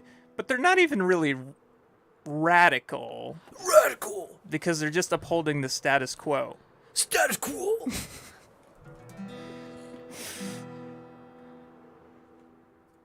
So they're TESQs. T-E-S-Qs. Brad Religion writes, for the record, folks, don't partially submerge real pinball cabinets in seawater. Probably bad for the plywood. Yeah, I did that with all of my pinball cabinets. And This is why you're not allowed to have them anymore. Nope. Don't know where I would put one if I had one. Anyway. Man, there is a pinball cabinet-shaped hole in our apartment right now. And in your hearts. And in our hearts. But everybody who comes in is just like, this place feels so empty. Like, the first time Corinne walked in after we shipped the pinball machine back, she's like, I felt dizzy because the room was wrong. Not like being like dramatic, but like she walked into the room and stumbled. Yeah, it threw her off. Yeah, she's just like, it's like my spatial like reasoning here. Yeah, because it's not like we don't have a huge apartment, and so the pinball machine was It was prominent. It was prominent. Yeah. It really tied the room together. Yeah. It really tied the whole apartment together. But now, yeah, it's fine. Your home is no longer a home. Yeah. When does a house become a home? When you're renting a pinball machine. I mean, I'm gonna rent another one in the future, but yeah, for right now, it's just not really. Since I'm not like I don't make enough money to like rent from a commercial service. It's kind of like, and definitely not to buy. Yeah, so it's more like, hey, if any of my friends are like, hey, I thought I was gonna sell this one machine, but then the buyer backed out, but I've got this other machine coming in. Can you keep this in your apartment for a few months until I find a new buyer? Yes. Yes. That's the sort of rentals I like, do. I don't have room in my garage for this. Yeah, yeah. My rentals are from friends who have more machines than space. But that means, like, that's dependent on their schedule and their sales and stuff. So. More machine than man. But Badger says we definitely need to put one on the wedding registry. I'm fine with that. That would be... Because, I mean... Just put that as the only thing on the wedding registry. I mean, honestly, we have enough... And then people... Because on wedding registries, you can have gifts that people chip in for, so just make that the one thing. Yeah, that'll probably be... That's actually probably a really smart idea. Because, like, it's like we have all the pots and pans we need. Like, we have shower curtains. Yeah. Like, I don't know what else you put on a wedding registry. I have some friends who put an animatronic troll on their wedding registry. Oh, see, that's a business expense, though. So I wouldn't want to... Like, I wouldn't want that as a gift. Because then, like, from a tax standpoint, it's better for the business to buy that. Right, that makes sense. Animatronics mean business. Yep. I mean, here's the thing, though, is, like, if we had a, like, Chuck E. Cheese Showbiz Pizza-style animatronic... Like, right behind me right behind here, like, on the drums or something. Yeah. Like, that'd be... That's a business... That's worth it, I think. If we could find... If we could find one... If we could find, like, a Chuck E. Cheese drummer... I think if it were... $1,000 or less, it'd be worth it. I think I can make it back. Is the thing, but I think if it were $1,000 or less, I'd be strongly considering. Because the other thing is too, even if it's not working when we first get it, I could do YouTube videos about trying to get it and you working. Could stream and you could tinker with it. We could do. Badger Spinner says, and program it to sing the birthday song. Exactly. And it might begin to fill the void left behind by the pinball machine. Mahi Zero says, I think a V-pin might be good for your registry if you make a version of your Season 9 base for it. That's an interesting idea. The problem is a V-pin would take up the same amount of space as a regular pinball machine, and I only really have room for one machine in this apartment. Yeah. And given the choice, I'd rather have a physical one because it's better for practicing for tournaments and stuff, and like So what is that, a P pin? a physical pin. Yeah. Well, you pronounce it as a F pin. Fuppin. Yeah, because it's the physical, the P is soft. That sounds like profanity to me. Well, I mean, that's, not my mind, not my gutter. I don't know what you want from me on that. That's my fuppin' problem. Yeah, exactly.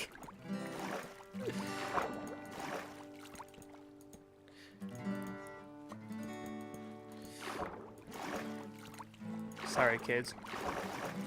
Yeah, also proper pinball machines are easier to trade out with friends and stuff.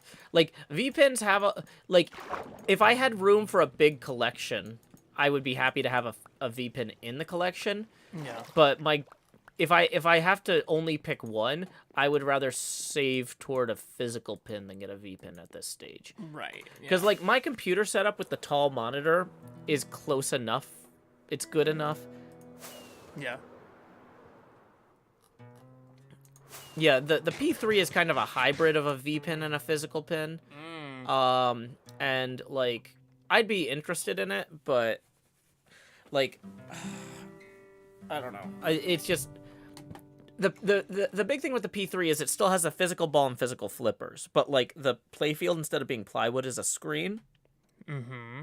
And there's, like, the upper third of the playfield has, like, modules that you can swap out. That's where the Weird Al pinball game came out for. So the thing with that, though, is unlike the V-pin, you could, like, I could actually, be practicing with Corinne for tournaments because the physicality of the ball and the flippers is the same, Right. Right. Like... That means something to you. Yeah, that's one of the big things I miss is being able to practice for tournaments at home.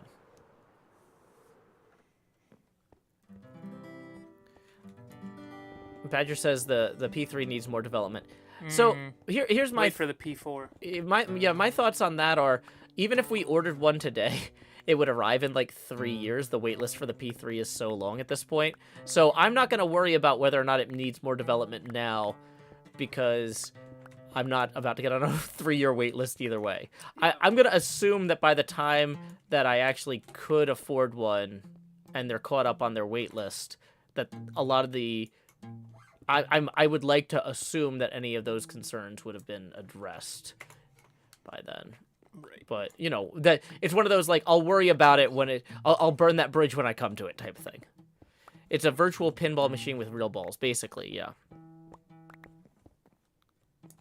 Badger says Joe hates it, but I love Halloween. I don't hate Halloween.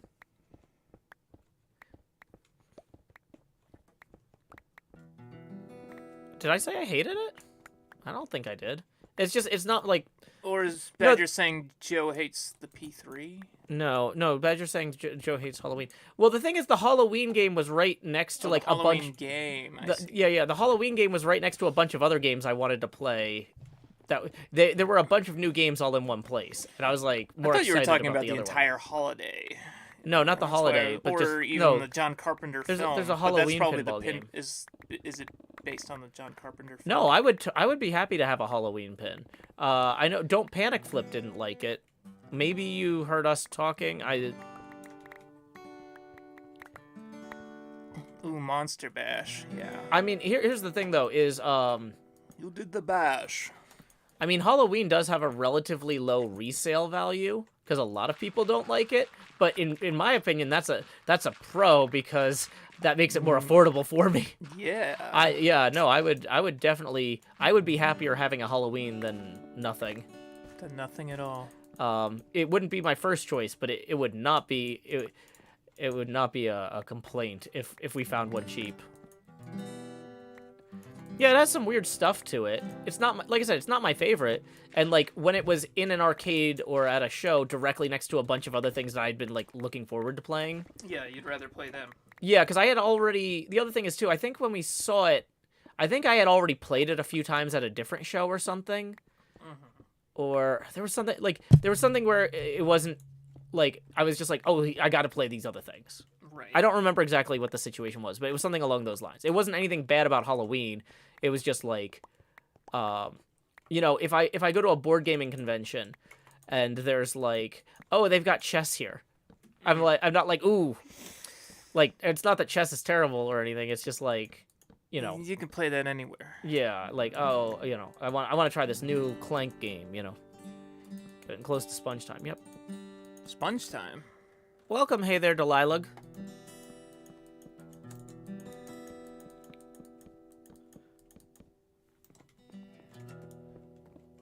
Joe and Cleo, how are you doing? This is Quinn, not Cleo. Joe has been in the same room as Cleo, but only once. Yeah. And never in America. Never in America. This is Quinno.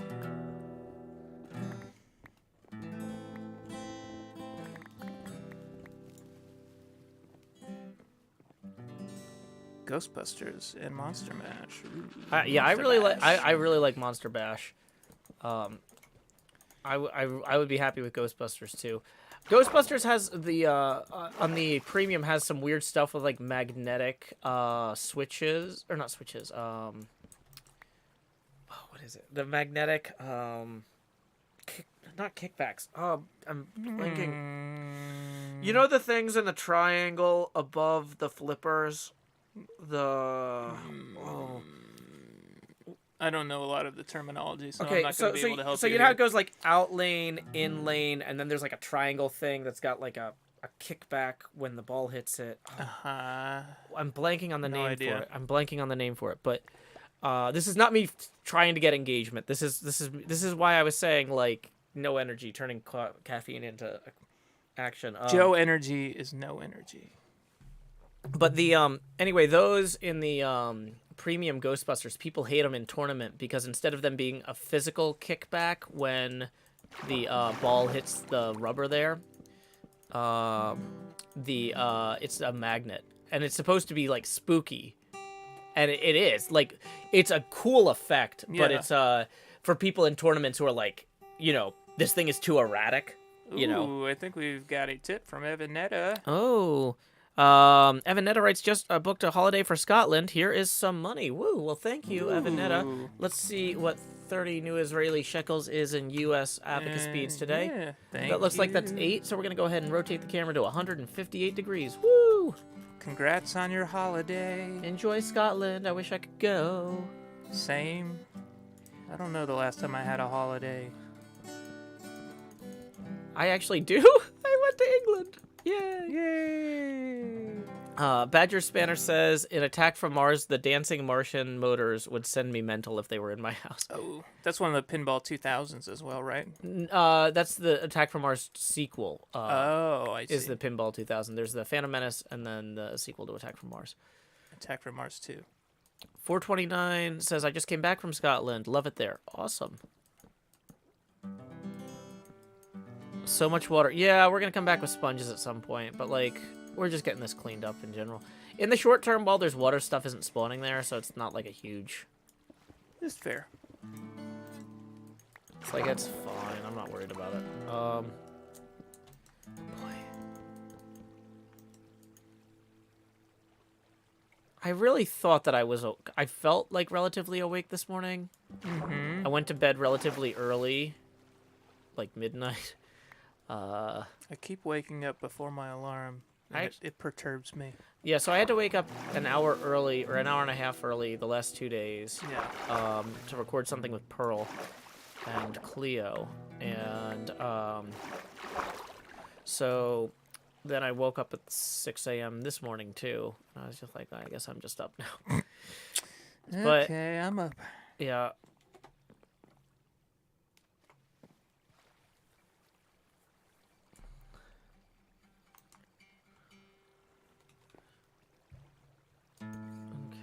So, let's see. I guess I think we're almost out of birch. Or, no. Yeah, we are almost out of birch. So we're going to drop off some of this stuff in these boxes. How many degrees rotated are we? We're at 158 degrees rotation. Ooh. Out of, if we hit 360, we'll be singing American there. Pie. Yep, we're halfway there. Almost. Okay. Let's make sure we got the alerts open over here. Okay. New patron coming in. Thank you. I will send out that invite later today. I do those in a batch. $5 gets you on the Discord. $10 gets you on the Minecraft servers. Heck yeah.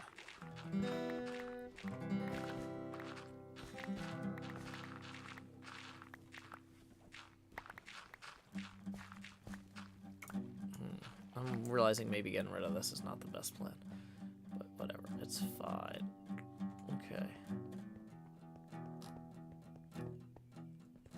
Is this in range of the beacon? No, of course not.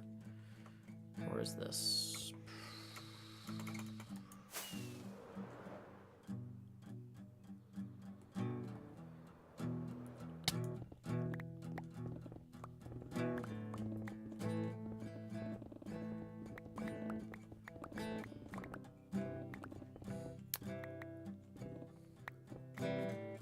So, Badger, I came up with an idea earlier so dangerous that a former city council member from Nashville told me that it was too dangerous to even suggest on Twitter. I don't know if you saw that earlier. But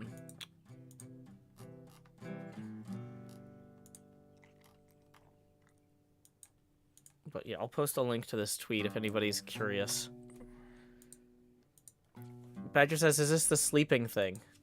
What's, I don't think so. I don't think so. Did you have a sleep-related protest? Did I have a sleep tweet? I don't think so. Like if all the kids stop sleeping? Imagine there's no nap time. It's easy if you try. Asteri says the best forms of protest are the kinds people don't want you to do. Yeah, that's what works. Oh yeah, the teacher's telling the kids to go to bed early. Yeah.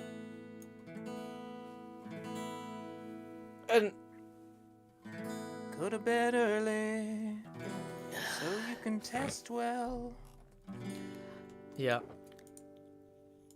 So I haven't told Corinne what the protest tweet was about, but I did mention because she saw me because otherwise she might be like, "That's a great idea," and then spread it to her entire school. And then she gets in trouble, and then I have to deal with the custody judge saying I'm irresponsible. But yeah, so I haven't told her what the tweet was about, but I did she saw me kind of freak out a little bit when the former city council member responded to me. Yeah. And she's like, "What's going on?" And I'm like, I made a tweet with a suggestion about a change to how people handle standardized testing. And a city council member said it was such a dangerous suggestion I should take it down. And she's like, "Is this because you're sad that I can't play pinball with you for the next 2 weeks?" And I'm like, "Yeah." She's like, "Dad!" Oh.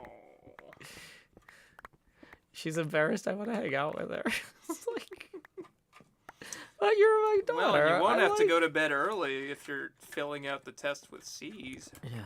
Well, you don't need any preparation for that. Badger says teachers are telling kids to go to bed early because some of them are staying up till 3 a.m. I asked my daughter that. I was like, well, is it that the teacher wants kids to go to bed early who are staying up till midnight, or the teachers want the kids to go to bed early who are staying up until 9:30 or 10? Right. And she's like, well, some kids do stay up till 3 a.m. I'm like, yeah, okay. What? How? Parents just don't care. Wow. Well, the other thing is, too, I don't know if the kids are just lying to, brag. My parents don't set a bedtime for me, so I played Roblox till 3 a.m. It's like... Oh, yeah, and a lot of them have cell phones, and... Yeah. Those things can keep you up till 3 a.m. doom scrolling. Yeah. Yeah. Huh. There's a lot of things kids have to deal with that I just never had to.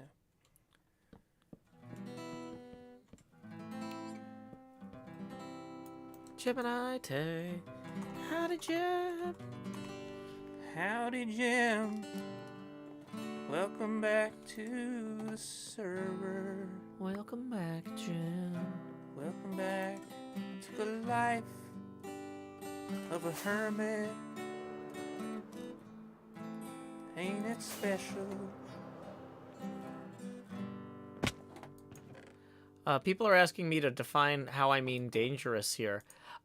It's cheap, and students could do it without parental permission or assistance. And if widespread enough, the states could lose funding.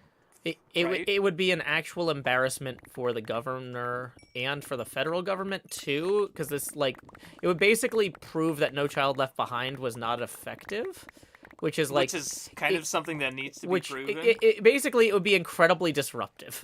And one of the goals of protest is to be disruptive. Yes.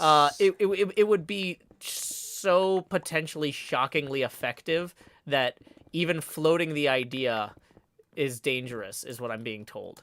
Because if even a fraction of schools did this, or a fraction of kids at a school did this, it could have broad implications. So, Which is why I like it. yeah.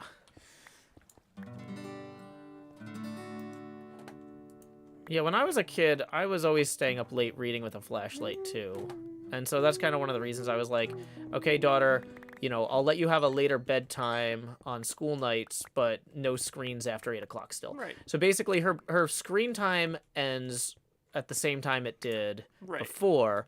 But then she gets like 90 minutes of reading time. Yeah, or drawing. She'll do craft whatever stuff. she wants to do. But, like, and before she was waking up, like, 2 hours before school and watching TV for most of it. And now she's waking up like an hour before school and mostly getting ready for school in that time. Right.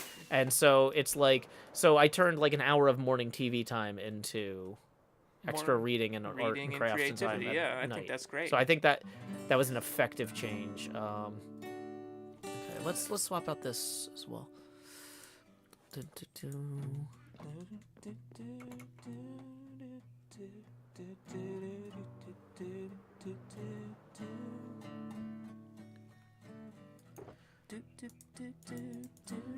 Kindlelist says that my bedroom just had a light switch. Are you saying that like it's silly for us to use? Well, for me with the flashlight, I shared a room with 2 younger siblings, and so like it would be less our parents would like check to see if the lights were still on.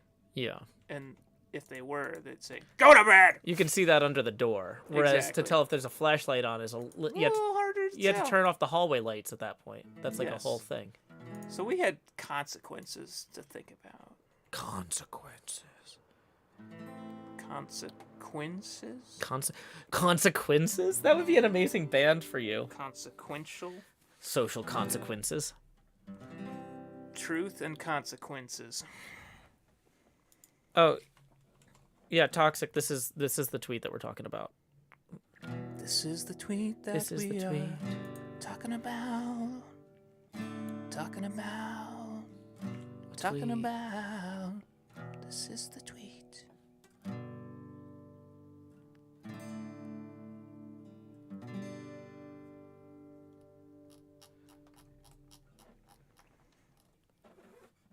I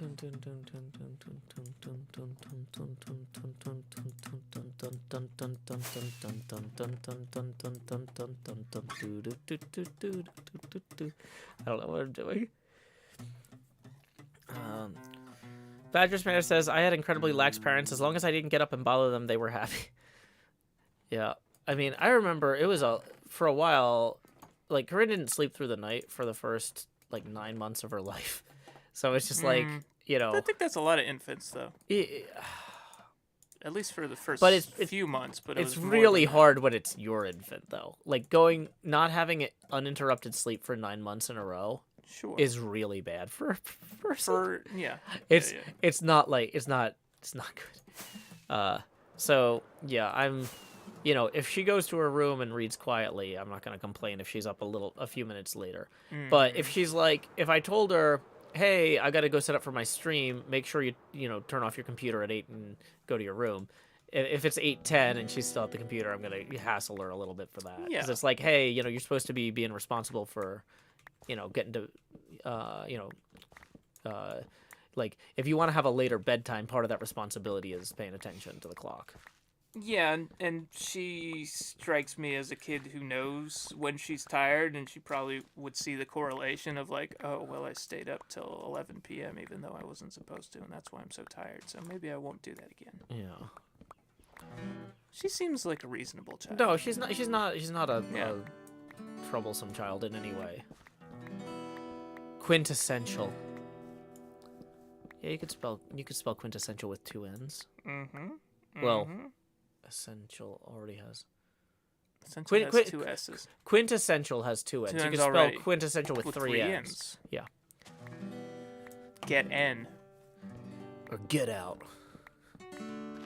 That was the old Nintendo 64. Some aggressive marketing back then. Yeah. Oh. Get in or get out.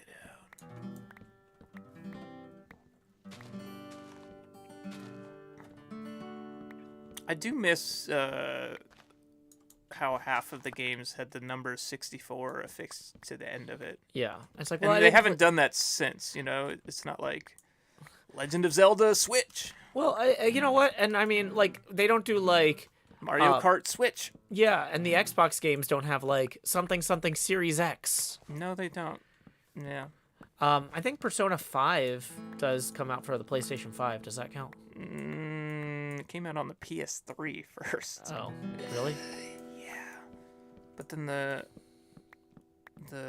remake no, I think it was a remaster, came out on the PS4 and can be played on the PS5, but yeah, it's not as clean.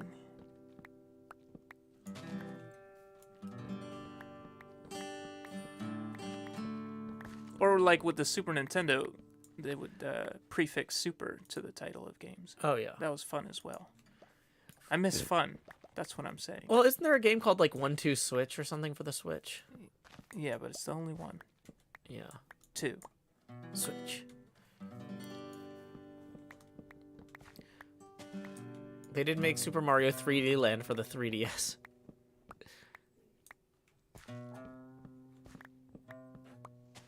Quintessentials.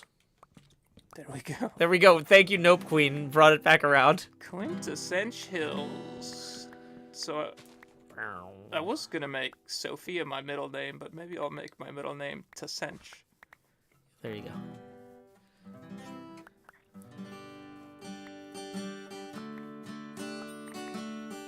Boy. I had to listen to the Sophia the First theme song so many times when Kermit was little. Oh yes, on the Disney Channel. Sophia the First. I never watched. Bum bum bum.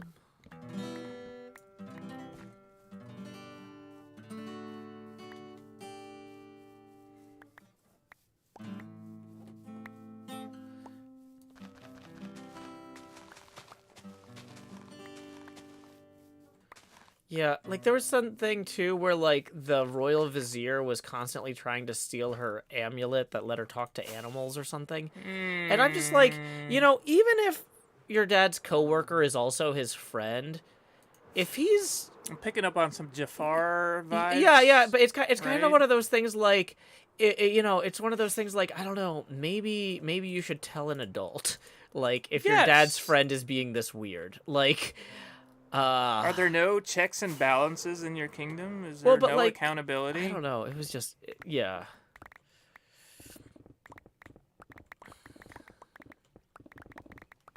Yeah, especially if it's a kids show, they should take responsibility for that kind of thing. Like, if an adult is trying to take something vitally important from you, yeah, tell your parents. If an adult is trying to isolate you from your friends while you're out horseback riding in order to take something from you, get an adult immediately. Like I don't know. Like this is just because when that happened to me when I was a kid, I wish I would have known that I could just talk to my parents.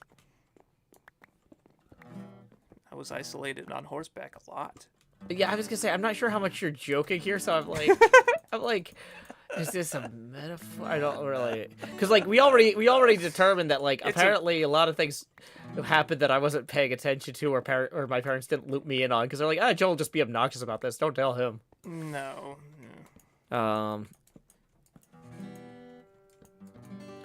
Badger says stares in 2000s Disney kids productions. When my kid got into Wall-E, that was my favorite because the first 25 minutes of the movie doesn't have any dialogue in it. Yeah, it's just a gorgeous silent film, basically. Yeah, and so what do you want to watch? Wall-E, awesome. Okay, because it's like I gotta cook dinner and I need to put something on.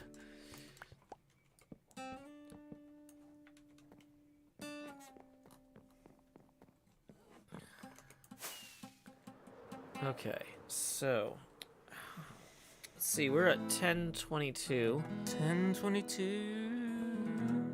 How much longer do you think we'll go? I mean, I was gonna say I'm starting to get hungry now, but we are $122 away from. Wait, is that right? No, hold on.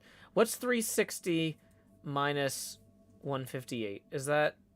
100 and... Oh, wait, that's 202. We're $200. Wait, is that right? Hold on. 360 minus. Oh my gosh. I'm way too tired. These early mornings are killing me. Yeah, it's gotta be $202, right? Yes. Yes. No. 158. Yeah, 202. Yeah. Yeah. That's correct. So we're $202 away from our goal. Tips: if we hit that goal, we will be singing American Pie live on stream. We'll be singing. Tips are welcome via paypal.me/JoeHills and YouTube Super Chat. I figure let's go for another 40 minutes. Let's end on the hour. Okay. Because the problem is, well, since I've been waking up earlier, I want to eat earlier. That's fair. And I'm already like I can tell I'm getting like super hungry. Yes.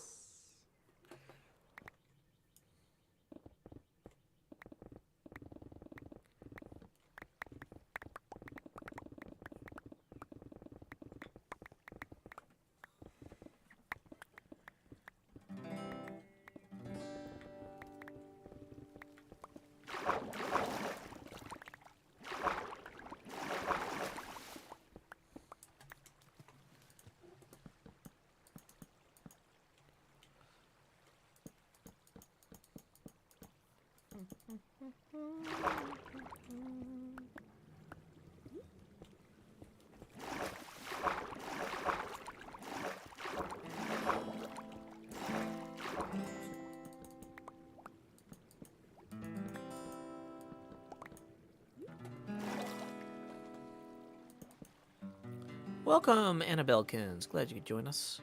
Good morning.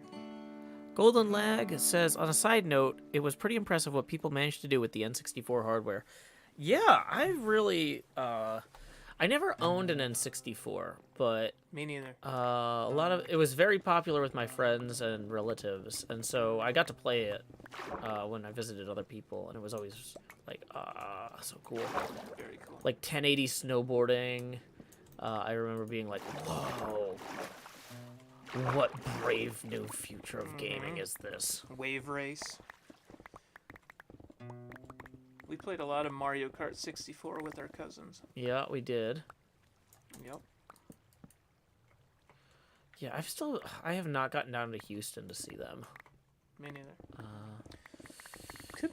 Could be like a little summer road trip. I'd go with you. Yeah, well, the other thing is apparently Houston's pinball scene, they're trying to get some women's league stuff going.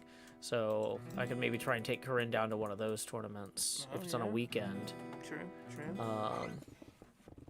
Because it's like, I like the summer road trip idea for us, but I also think Corinne should get to see family too. Well, yeah, it's just a long drive. It is a long drive. Let's see, Houston, Texas. Because it's like a few hours. It's past. I think it's further than Dallas from here because of the way the interstates work. I don't think it's necessarily further like as the crow flies. We can also see about like if Art just wants to fly us down because he needs to practice his flying hours. Yeah, so it's like a 12 and a half hour drive. So Yeah. How many miles is it away as the crow flies? Because like the Cessna goes like 60 miles an hour, which is about as fast as you go on the interstate, but you're flying directly there. 783 miles by road, but there's probably a straighter. Yeah, there's if you just do 2-point straight line, it's probably more like 600 something. Yeah, so it'd still be a long flight. We'd probably have to refuel partway. Yeah. But otherwise, probably a drive split up over 2 days. yeah. Well, if we had two drivers, though, I think... How long did you say the drive was? 700 miles? 12 hours. 12 hours. Yeah, I mean, we could do that with just the two of us, or if we could get somebody else to chip in on the driving, too, it would be even easier. But yeah, I don't know who that would be. I could drive like 8 hours, 9 hours a day before it becomes like an issue. And so... I mean, I can as well. Yeah. Just, I'm completely dead the next day is the only thing. Yeah. Well, yeah, for So me... it's like, I might as well split it up into 2 days. That way I'm not dead on any of it. Well, would you be dead if we split it 6 hours, though? Probably not. As long as you don't stress me out with your driving stress. Well, a lot of my driving stress is that I'm like super. Well, I'm fine on the interstate for the most part. It's the only thing that's really a problem is usually that I like have to be really. I have to eat at certain times in order to like Yeah. not get like to not be too like dizzy to drive. Yeah.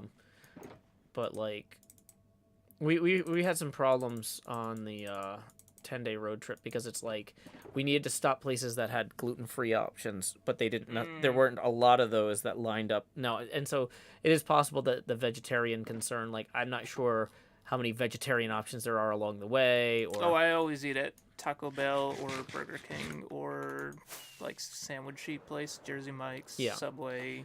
yeah, basically the only consistently That's where I eat celiac-friendly place we could find was Jersey Mike's. Yeah. So it's like trying to time it. So it's like, okay, we can stop for sandwiches here, but I should not eat now. So Well, it's the good like, thing about Jersey Mike's is it keeps well in Ye- the car if you just want to snack on it later. no, that's the idea. So it's like, okay, so we'll get me a sandwich, then I'll eat like a quarter of it now, and then I'll eat a quarter of it in a half hour, and I'll eat a quarter of it. We need to stop talking about food, though. Yeah, I am getting hungrier now. Sorry.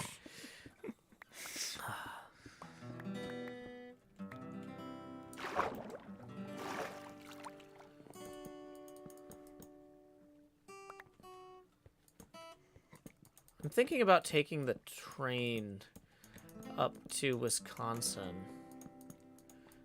it a But direct train to Wisconsin? no. You'd have to I would have to probably take a Greyhound to Memphis Yeah. and then take So the this would be after our brother's baby is born, I imagine. or beforehand, but Yeah.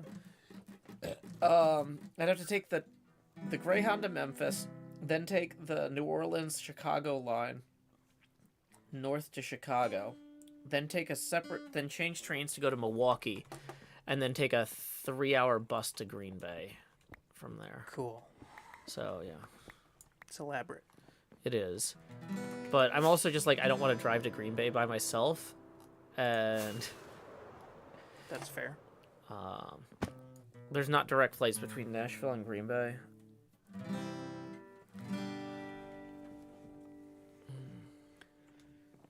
It's probably a real bummer for all the Packers fans here in the area. Oh, of course, yeah. I wonder, should I wear my cheese head on the train? It's technically Corinne's cheese hat, so if I got it like Does dirty, it fit you? yeah. I mean, her head's like the same size as mine. Oh yeah. She's very She's tall. gonna be 6 foot something. Yeah, she's gonna be 6 foot or something crazy. Bum bum bum bum bum bum. Bum, bum, bum, bum. Bum, bum, bum, bum, bum, bum, bum. Drive one day to New Orleans, then one day to Houston. That's a lot better than stopping in Little Rock in terms of suggestions. I do like New Orleans. I like New Orleans a Yeah, lot. cool. That's Done. That's a much better suggestion, yeah. And New Orleans is relatively cheap in terms of lodging if you're not going during Carnival. Exactly. Dang it. Carnival. Yeah, because then we could like enjoy a little time in New Orleans. Yes, I like this.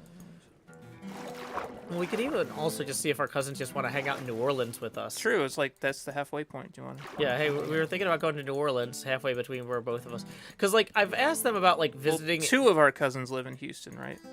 At least it... the thing is, I'm not sure what these days. But one of our aunts does, for sure, too. Yes. But, like, when I've asked them about visiting in Houston, like, they haven't been very, like, oh, it's a great city, you'll love it. I mean, I visited there for like a week when I was in college and hung out with all them, and it was a really cool city. Was it? Okay. Yes, but it has like a really cool art scene and great museums. And Well, great you're doing a live better job of theater. selling it than they did. Well, that's because they live there. So Yeah, they're like, I want to come here. "Ah." Yeah, they're like, I want to come to Nashville. I'm like, Right. okay, but the thing is, they're not going to come to Nashville as often as I would like to see them. Yes, So realistically, we got to meet them halfway or go there. exactly. Gibran Issa says, Houston is great, so much great food. Museums are awesome here. Yeah, I don't know what that voice is. that's the Houstonian. Is that the accent. traditional French Houstonian accent? Oui. Oh. We here in Houston, they have very lovely museums.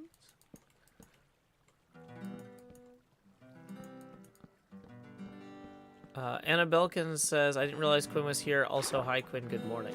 Hi, good morning. I did. It's hard to tell with the rotated camera. Yeah. Even when it's not rotated, the camera's difficult to gauge. It's a little bit of a strange camera here.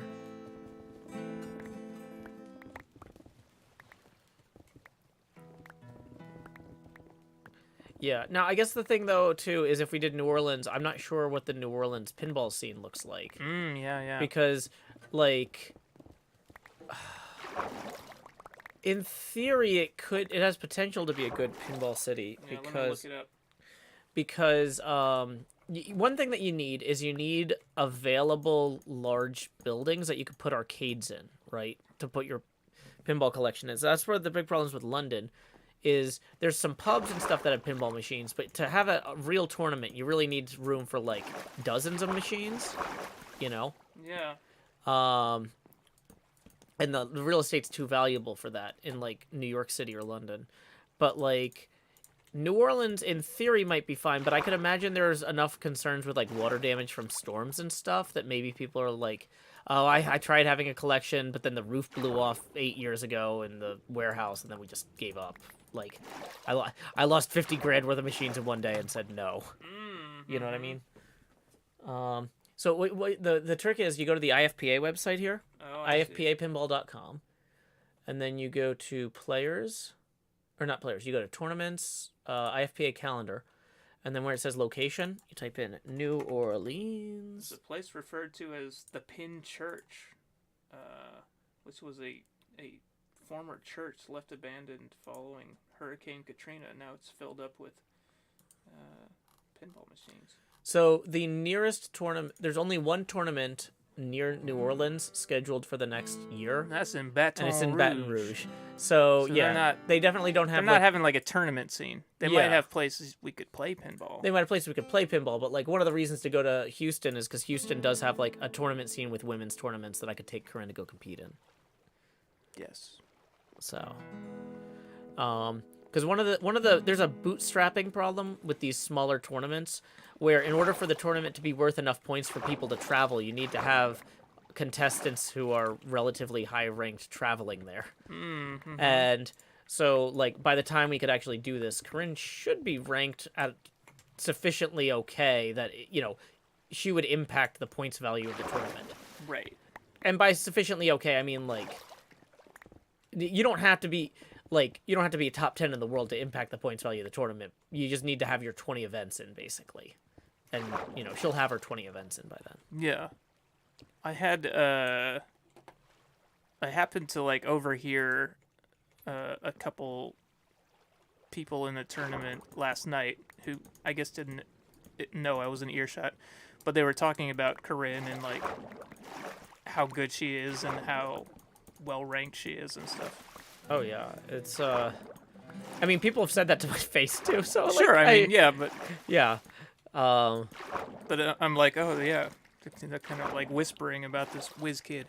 Yeah. Well, I mean, that other kid, there were two kids there. Greeley was there too, and in the tournament.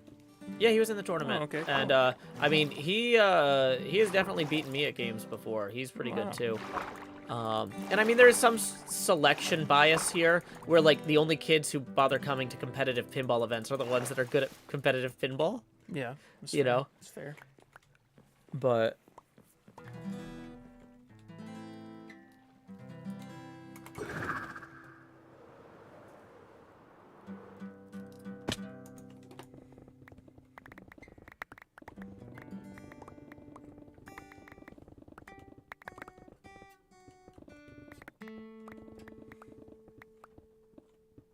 Corrales join the game. How to Corrales?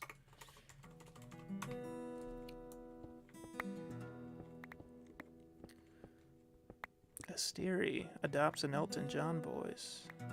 She's a pinball wizard.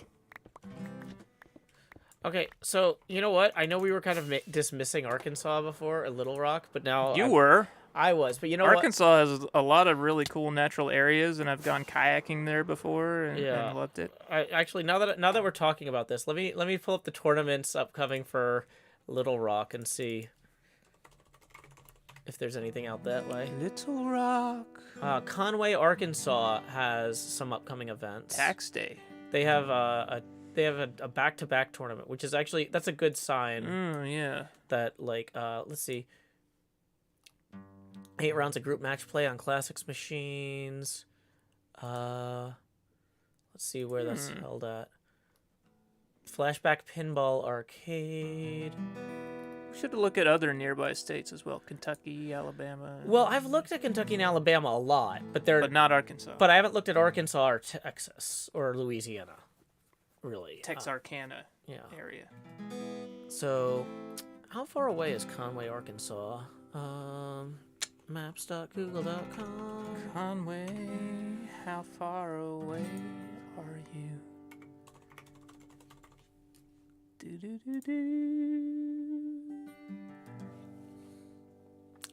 That's not bad. 5.5 hour drive. Yeah, so if we drove to Conway, Arkansas, did a tournament, and then came down to Houston.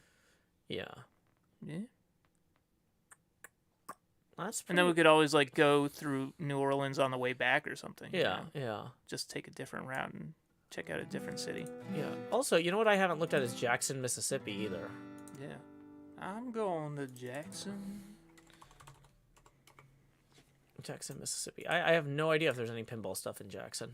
There Flowood, is Mississippi. Flowood. Where they is have that? a women's tournament. Yeah.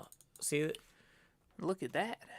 Flowood, Mississippi. Is that like Deep South Mississippi, or is that like... Okay, it's kind of on the way to New Orleans. It's on the way to New Orleans. Look at that. And that's, it's 6 hours and 12 minutes. So, yeah, we could stop there, then drive. Honestly, one of the things about New Orleans is, like, I hate getting there tired from driving it straight. Because, like, I always want to walk around and do stuff in New Orleans. Sure. But, yeah, so if we drove to Flowood and then went another, like, 2 or 3 hours to New Orleans. What's the tournament scene in Memphis? There is a tournament scene in Memphis. That's a good point. There's a lot of hot spots. Yep. Yeah, we don't really look at the Memphis tournament scene too much because it's not that far away. It's close enough by that we could do it as a day trip is the problem, and I would, but I don't wanna. And a lot of tournaments are at night, so yeah. So it's like, one. Do I want to drive 3 hours back home after the tournament? Yeah. So like with a 5-hour tournament, I don't have to feel for a tournament that's 5 hours away, I don't have to feel guilty about getting a hotel room. Right. But for a tournament that's 3 hours away, I'm kind of thinking like, you know, I maybe I should keep some energy in the tank and just drive back today, like, because it's a lot of money. It's like you know what I mean. It makes me feel. I feel weirdly guilty about it, but I probably shouldn't. Yeah, driving late at night when you're tired. It's dangerous. It's like, well, I should have just planned this better. It's like, I should suck it up, get a hotel room. Yep.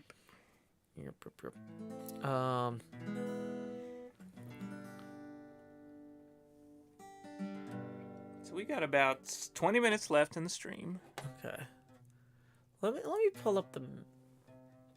So this these Flowood, Mississippi ones are on the 15th and the 22nd. I think those are weekend ones. So that's the other thing is I think one of the other problems with the Memphis ones that I was looking at was a lot of them were weeknight ones. Like Nashville's tournament scene has a lot of weeknight tournaments too. Yeah. Because they're more for locals.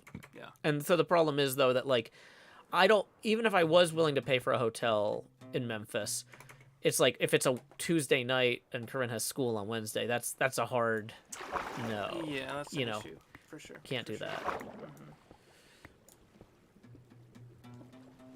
People are like, I'm shocked at the lengths Joe's willing to go to not move the beacons. Fine, I'll move the beacons. Castador says a sleepy car wreck is more expensive than a hotel. The problem is, like, if I got in the car wreck, I would just be like, yeah, that makes sense. But if I got the hotel room, I would feel guilty about it the whole time. Like, in terms of, like, my personal level of guilt, like, I would feel like I was being more wasteful by getting the hotel room. Even if you're potentially putting the lives of your loved ones at risk? I mean, that's the big thing that could come out of a car wreck. Car wrecks are relatively safe these days. Or so the automotive industry tells me. Yeah, I don't believe that. Yeah, I mean, but that's the thing though, is it's like the odds of getting in a car wreck are different from the odds of getting in a fatal car wreck, right? You know, Sure.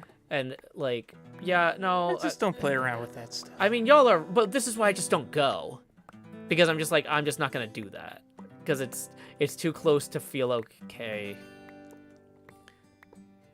I don't know. Yeah. With spending the money on the hotel. But yeah, let me look at the Memphis upcoming events and see if any of them are on weekends, because that's a good point. I looked at that a while ago and I was like, oh, it's all weekdays. They got a lot of So stuff. April 18th though, that's tax day, so that's a weekday for sure.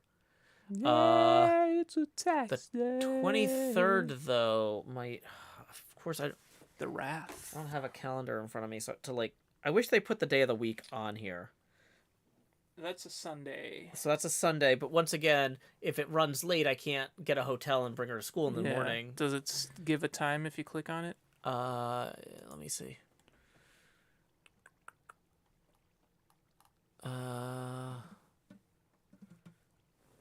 It does not. I can call them. True. You know. Let me see if there's information on the tournament website here. Duration 3 hours, but what time does it start? That's the other thing, is a lot of times these things don't put what time they start on them. It's really, because it's like it's the locals. They're like, oh, we always start at whatever time. We don't have 5 p.m. Okay. Oh no, it's 2 p.m. It's 2 p.m. to 5. That's actually good. Okay. But that actually is a doable day trip. But I do still drive down in the morning. But I do still have to drive 6 hours total on a day that like I put a lot of energy into a tournament. You see what I'm saying? Like that's. I'm gonna be stressed out during the tournament. Yeah, but I'm saying that I could go with you. Oh, if you wanted to drive, then yeah, I'm behind that. Now this particular Sunday, the 23rd, I don't think necessarily works with our schedule, but like for future Sundays, it works for me. But yeah, it's good to know. Future Sundays, it's good to know. Okay, right? They do it. It's a thing. Yeah. I need to register on IFPA now that I've been in a tournament. Yeah. Memphis, Tennessee. But yeah, so you'll notice that there's only one weekend event out of the next upcoming 9 events. Right, thus far. They could add it at any time. They can add them, but yeah, like for the most part, they're local events for locals on that night. Like now, the thing is though, over the summer, if you're like, hey, there's a band I'm playing in Memphis, or there's a show I want to see at the Orpheum on Monday, and then Tuesday we could do the pinball tournament. We could do a 2-night hangout in Memphis or something while Corinne's with her mom. Yeah. I actually have no idea what the Orpheum season looks like these days. But I saw Moving Out there. It's a great theater. I think that's where I saw Whose Line Is It Anyway live. Oh, really? I think that was at the Orpheum, yeah. Wait. Really nice, majestic theater. Dang it, they had events and tickets.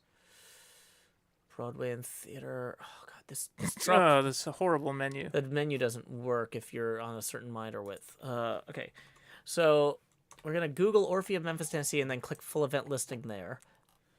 Memphis Songwriter Series, Story Fest, Ballet, Dinner on Stage, John Mellencamp, Who's Jill Scott, Boys II Men.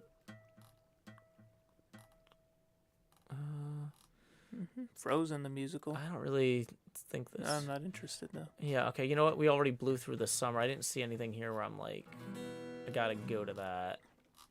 If you go back to your search engine, yeah, there was a specific button for Broadway and theater. Maybe that would give us a better time. They've got Juneteenth the musical. I haven't seen that, so that could be interesting. Playing in June, okay. Playing in June, yeah. So that's when Corinne's gone. Funny girl. And they've got Frozen, and Frozen is most of their June, July, it looks like. And right, yeah. It's probably their big money maker. Yeah. In that regard.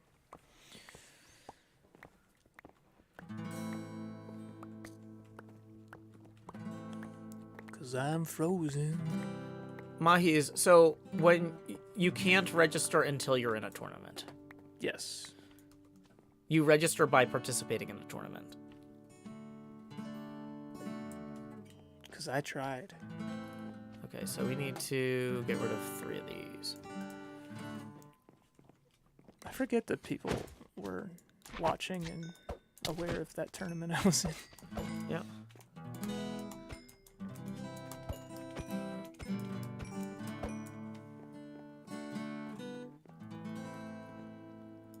Okay, so I need a 9x9 here.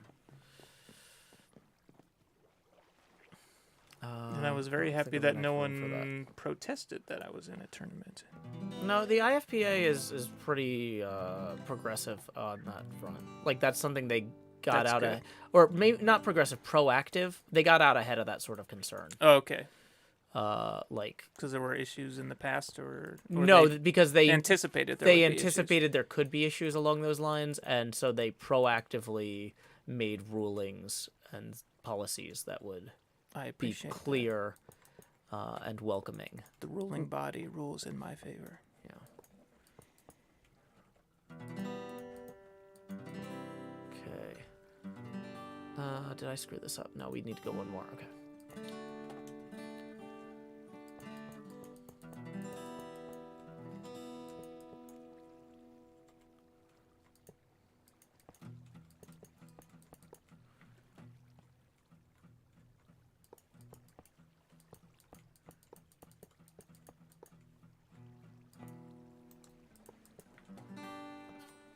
Okay, so let's see. We're almost beacon relocated here.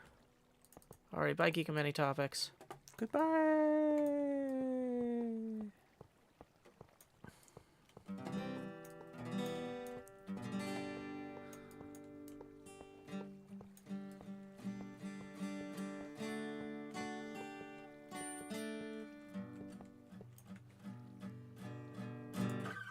Okay, how are we for time? We are 10 minutes from the end of the stream. We are $202 from our target goal, at which point we would sing American Pie. 10 minutes and $202.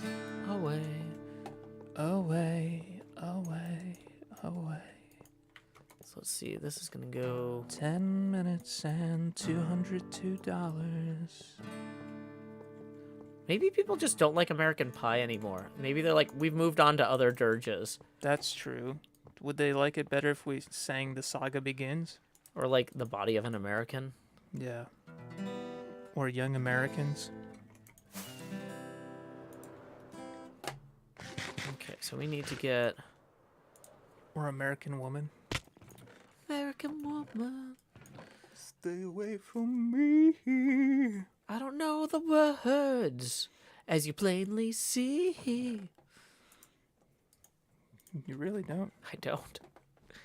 It's pretty plain. And he never will. Okay.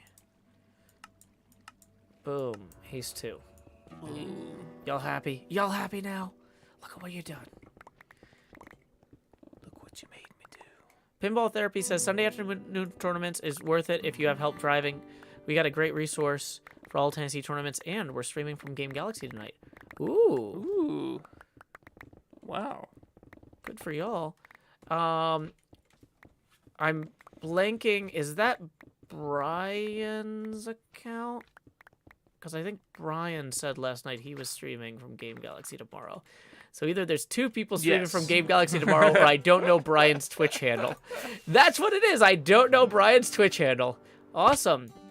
Yeah, I will not be able... It's hard for me to get down to Smyrna on Thursday nights because I work Thursdays. Right. But, yeah, I'll definitely be checking out the stream before my shift. So, awesome. Yeah, like, shout out to Brian of Pinball Therapy. So I'm going to link that, twitch.tv/Pinball Therapy. Yeah. We're trying to get some more streaming going on in here in Nashville and around Nashville. Pinball streaming? Yeah. Oh, yeah. Yeah, Smyrna is not Nashville. Oh, we need to mute It's that. the Nashville area. It's the Nashville area. But, yeah. It's like, yeah, when I go down to these big out-of-town tournaments, you know, in Smyrna. City boy coming through. Yeah. Watch out. These shoes are not prepared for this. But yeah, glad to have you coming on through, Brian. But yeah, definitely happy to encourage folks to follow you on Twitch And Game Galaxy is one of my favorite arcades in Tennessee. Really hope that if y'all are ever passing through the state, you have a chance to go there. And Yeah, really cool space. yeah, Pinball Therapy says it really does seem like a long way for some folks. I mean, I will say, driving the 25 minutes back from Smyrna after a tournament, there was the tournament that I got second place in. I was so drained afterwards. I missed the turn for the interstate and ended up at like the Smyrna airport. And I was just like, oh, I don't know if I should be driving, but like at this point, what choice do I have? I'm in the car, like. Well, you're at the Smyrna airport. Yeah, They could've flown you, dropped you off. Yeah, call up Art. Hey Art, can you rent a plane and come pick me up? I'm at the Smyrna airport. Yeah, hop on a chopper. Yeah, have him land in the street. I don't know anybody who flies as a helicopter pilot. Nor do I. It's probably a good contact to have, though. Yeah, I mean, but yeah. Yeah, I mean, honestly, if you had a shuttle that ran from Game Galaxy back to No Quarter. Yeah, like a little party bus. A little party bus. That'd be fun. Everybody goes and drinks at No Quarter afterwards anyway. Yeah. So, yeah. You Love get a lot more of the Nashville contingent down there. Yes. I'm gonna suggest that as well. No, I don't know if I should suggest that as a joke, because it's one of those things that's like, it's just plausible enough. Oh, okay. It's a dangerous joke. It's So you probably shouldn't say it. It's one of those things where it's like, I need to make sure that I've thought through the implications of this, because what I feel like would end up happening is people would go, Joe, that sounds great.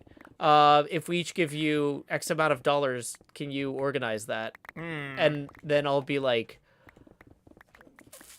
oh, I really don't. I don't want to be the one who has to organize it. He's just the ideas I don't want to guy. be responsible for organizing the shuttle down to Smyrna. Same thing with your tweet. It's the same thing with the tweet. It's like, you're not going to organize there's it. other people who could organize this. I'm just having an idea, and I don't know if it's a good idea or not. Right. Welcome, Ultra Shane. Glad you could join us. Hey there, Shane. That's the same Shane we had dinner with last night. Oh, wow! A lot of people I talked to last night are here today. So okay, good to know.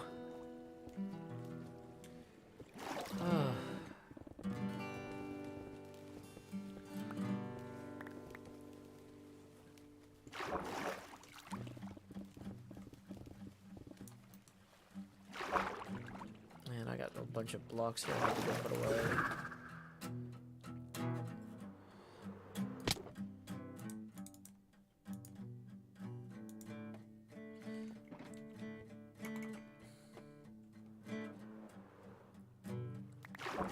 But yeah, it is a real shame that you can't get down to downtown Smyrna easily in a bus.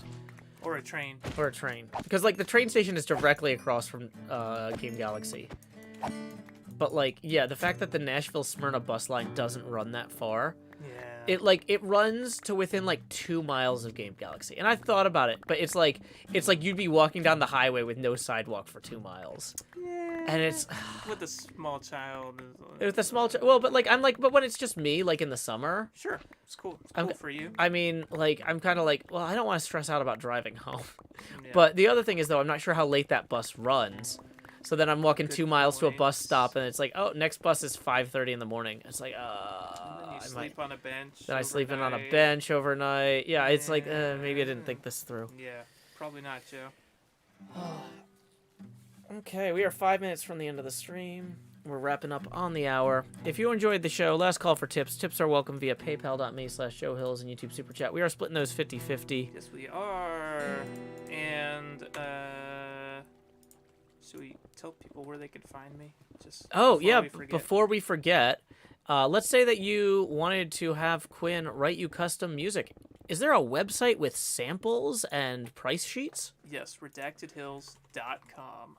Redactedhills.com, your place to find price sheets, contact info, and samples of Quinn's work. Yeah, and I've done theme songs for, like, podcasts. I'm working on a song for NJ.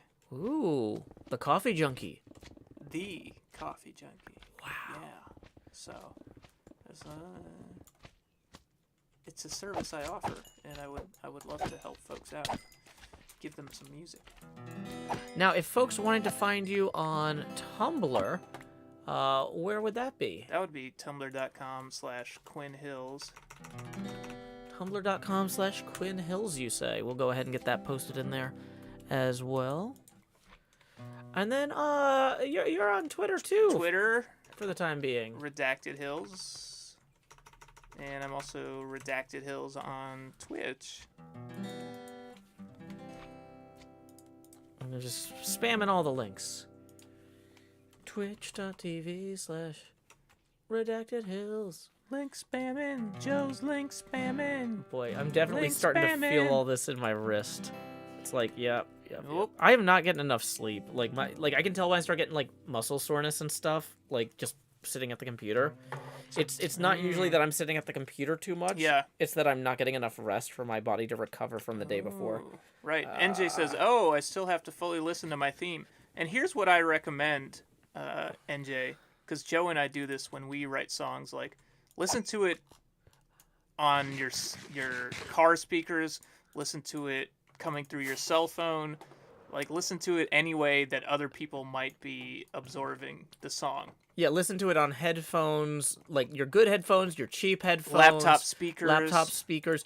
Like, find all the worst speakers that you can, and also all the best speakers you can. Because on the best speakers, you might notice, like, oh boy, there's like a little bit of bass in here that's maybe too much. Right. But then on the worst speakers, you'll notice, like, wow, actually on like a phone, you can't even hear this entire instrument because of the way it is showing up. Because phone speakers aren't always very good. Yeah, they don't always capture the sound. Boy. Sound. Sound.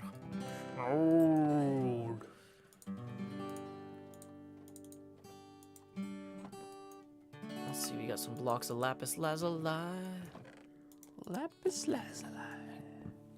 Oh, I just took my watch off because, like, my wrist was hurting. But it looks like we are indeed at the hour. I'm going to do a final check to make sure we haven't missed any alerts. But it looks like we are in the clear on that. So, here we go. Alrighty, well, thank you so much, everybody, for hanging out. Thanks, y'all. It has been a fun time. I'm going to see who's live right now. Who's live? Who's live? Whose live is it anyway? Whose life is it anyway? Yep. It's my life, and you can't tell me what I should do.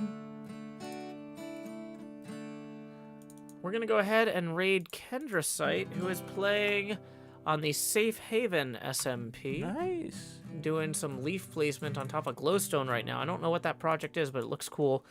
And we're going to head out. Until next time, y'all, this is Joe Hills from Nashville, Tennessee, joined by Quinn Hills. Any final words, Quinn? Keep adventuring. Keep adventuring! Right now, stop streaming.